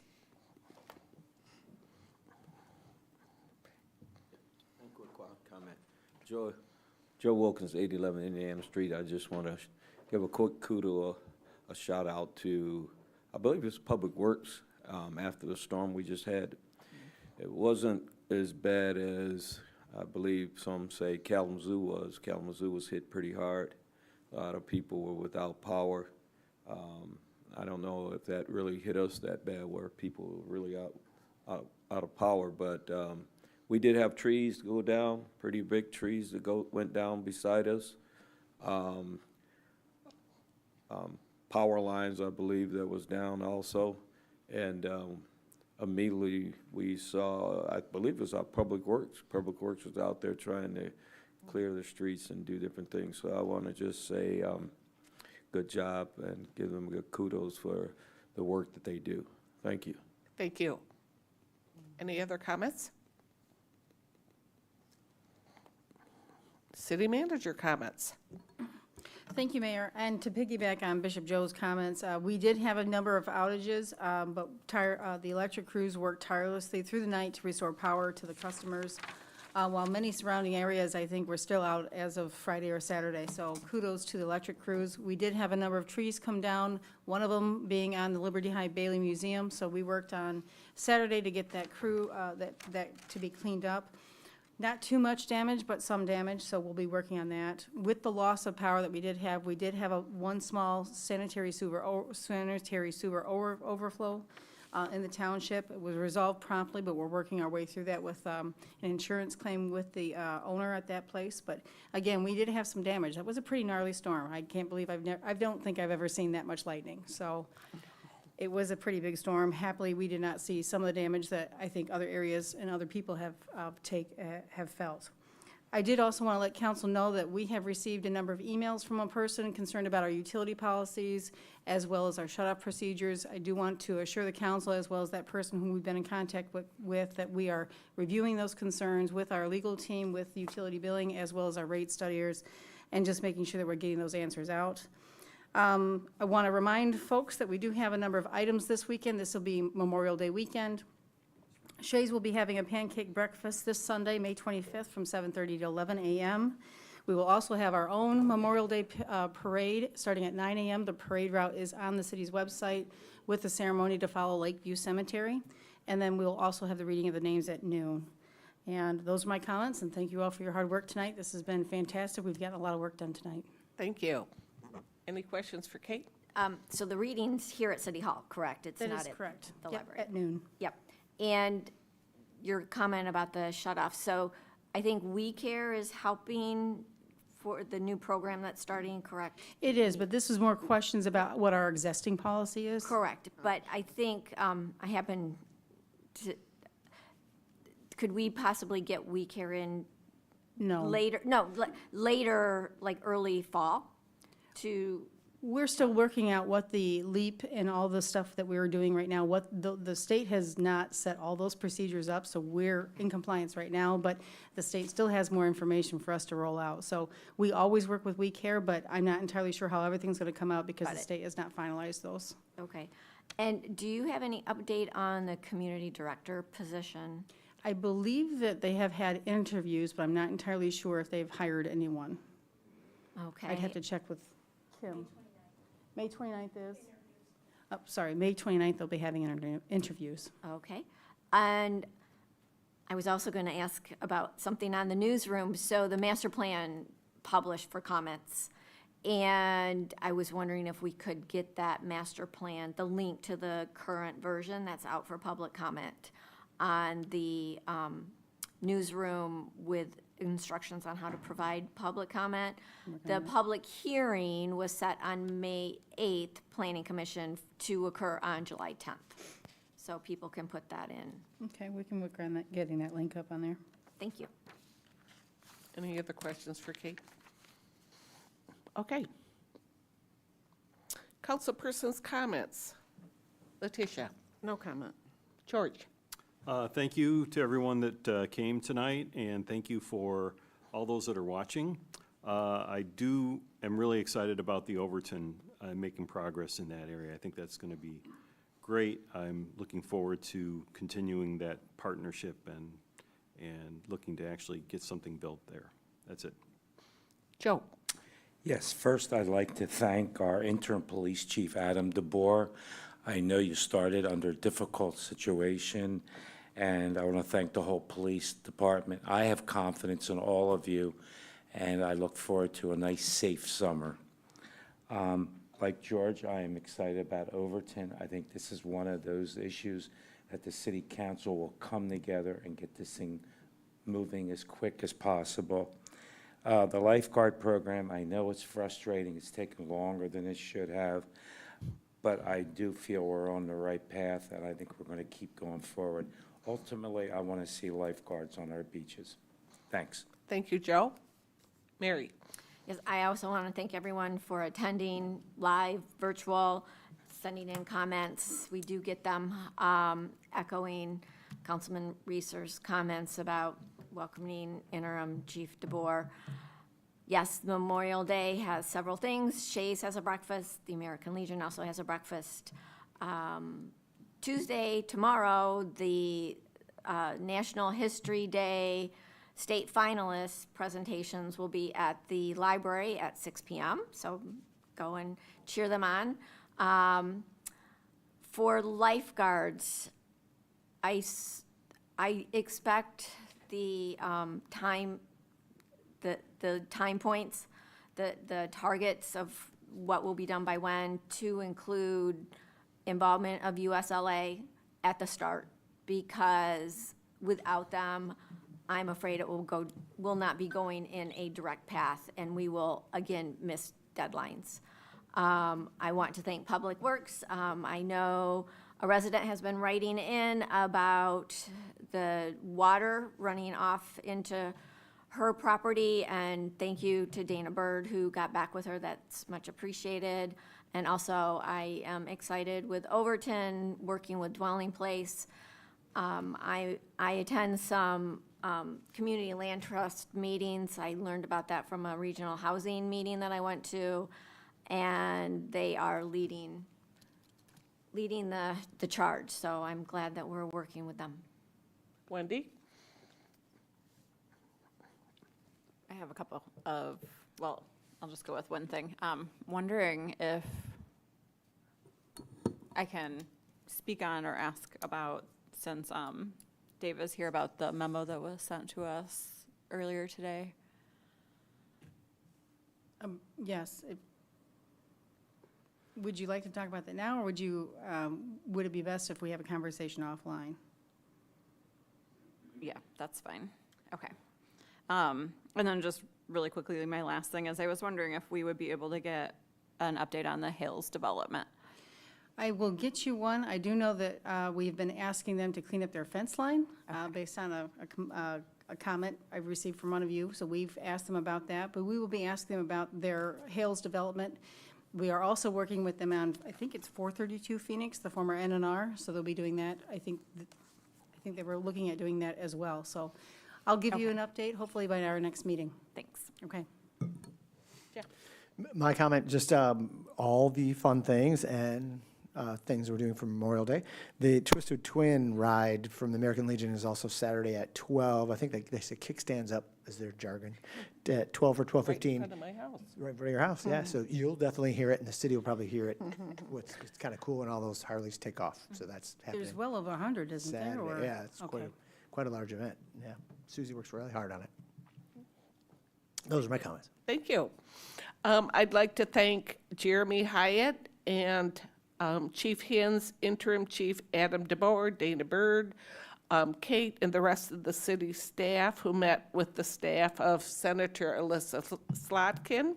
That went very well, and I know they were very impressed with our city. I continue to receive compliments about the crew replacing pipes. Just people love their personalities, and they love the quality of work they're receiving, so thank you, Dana. And those are my comments.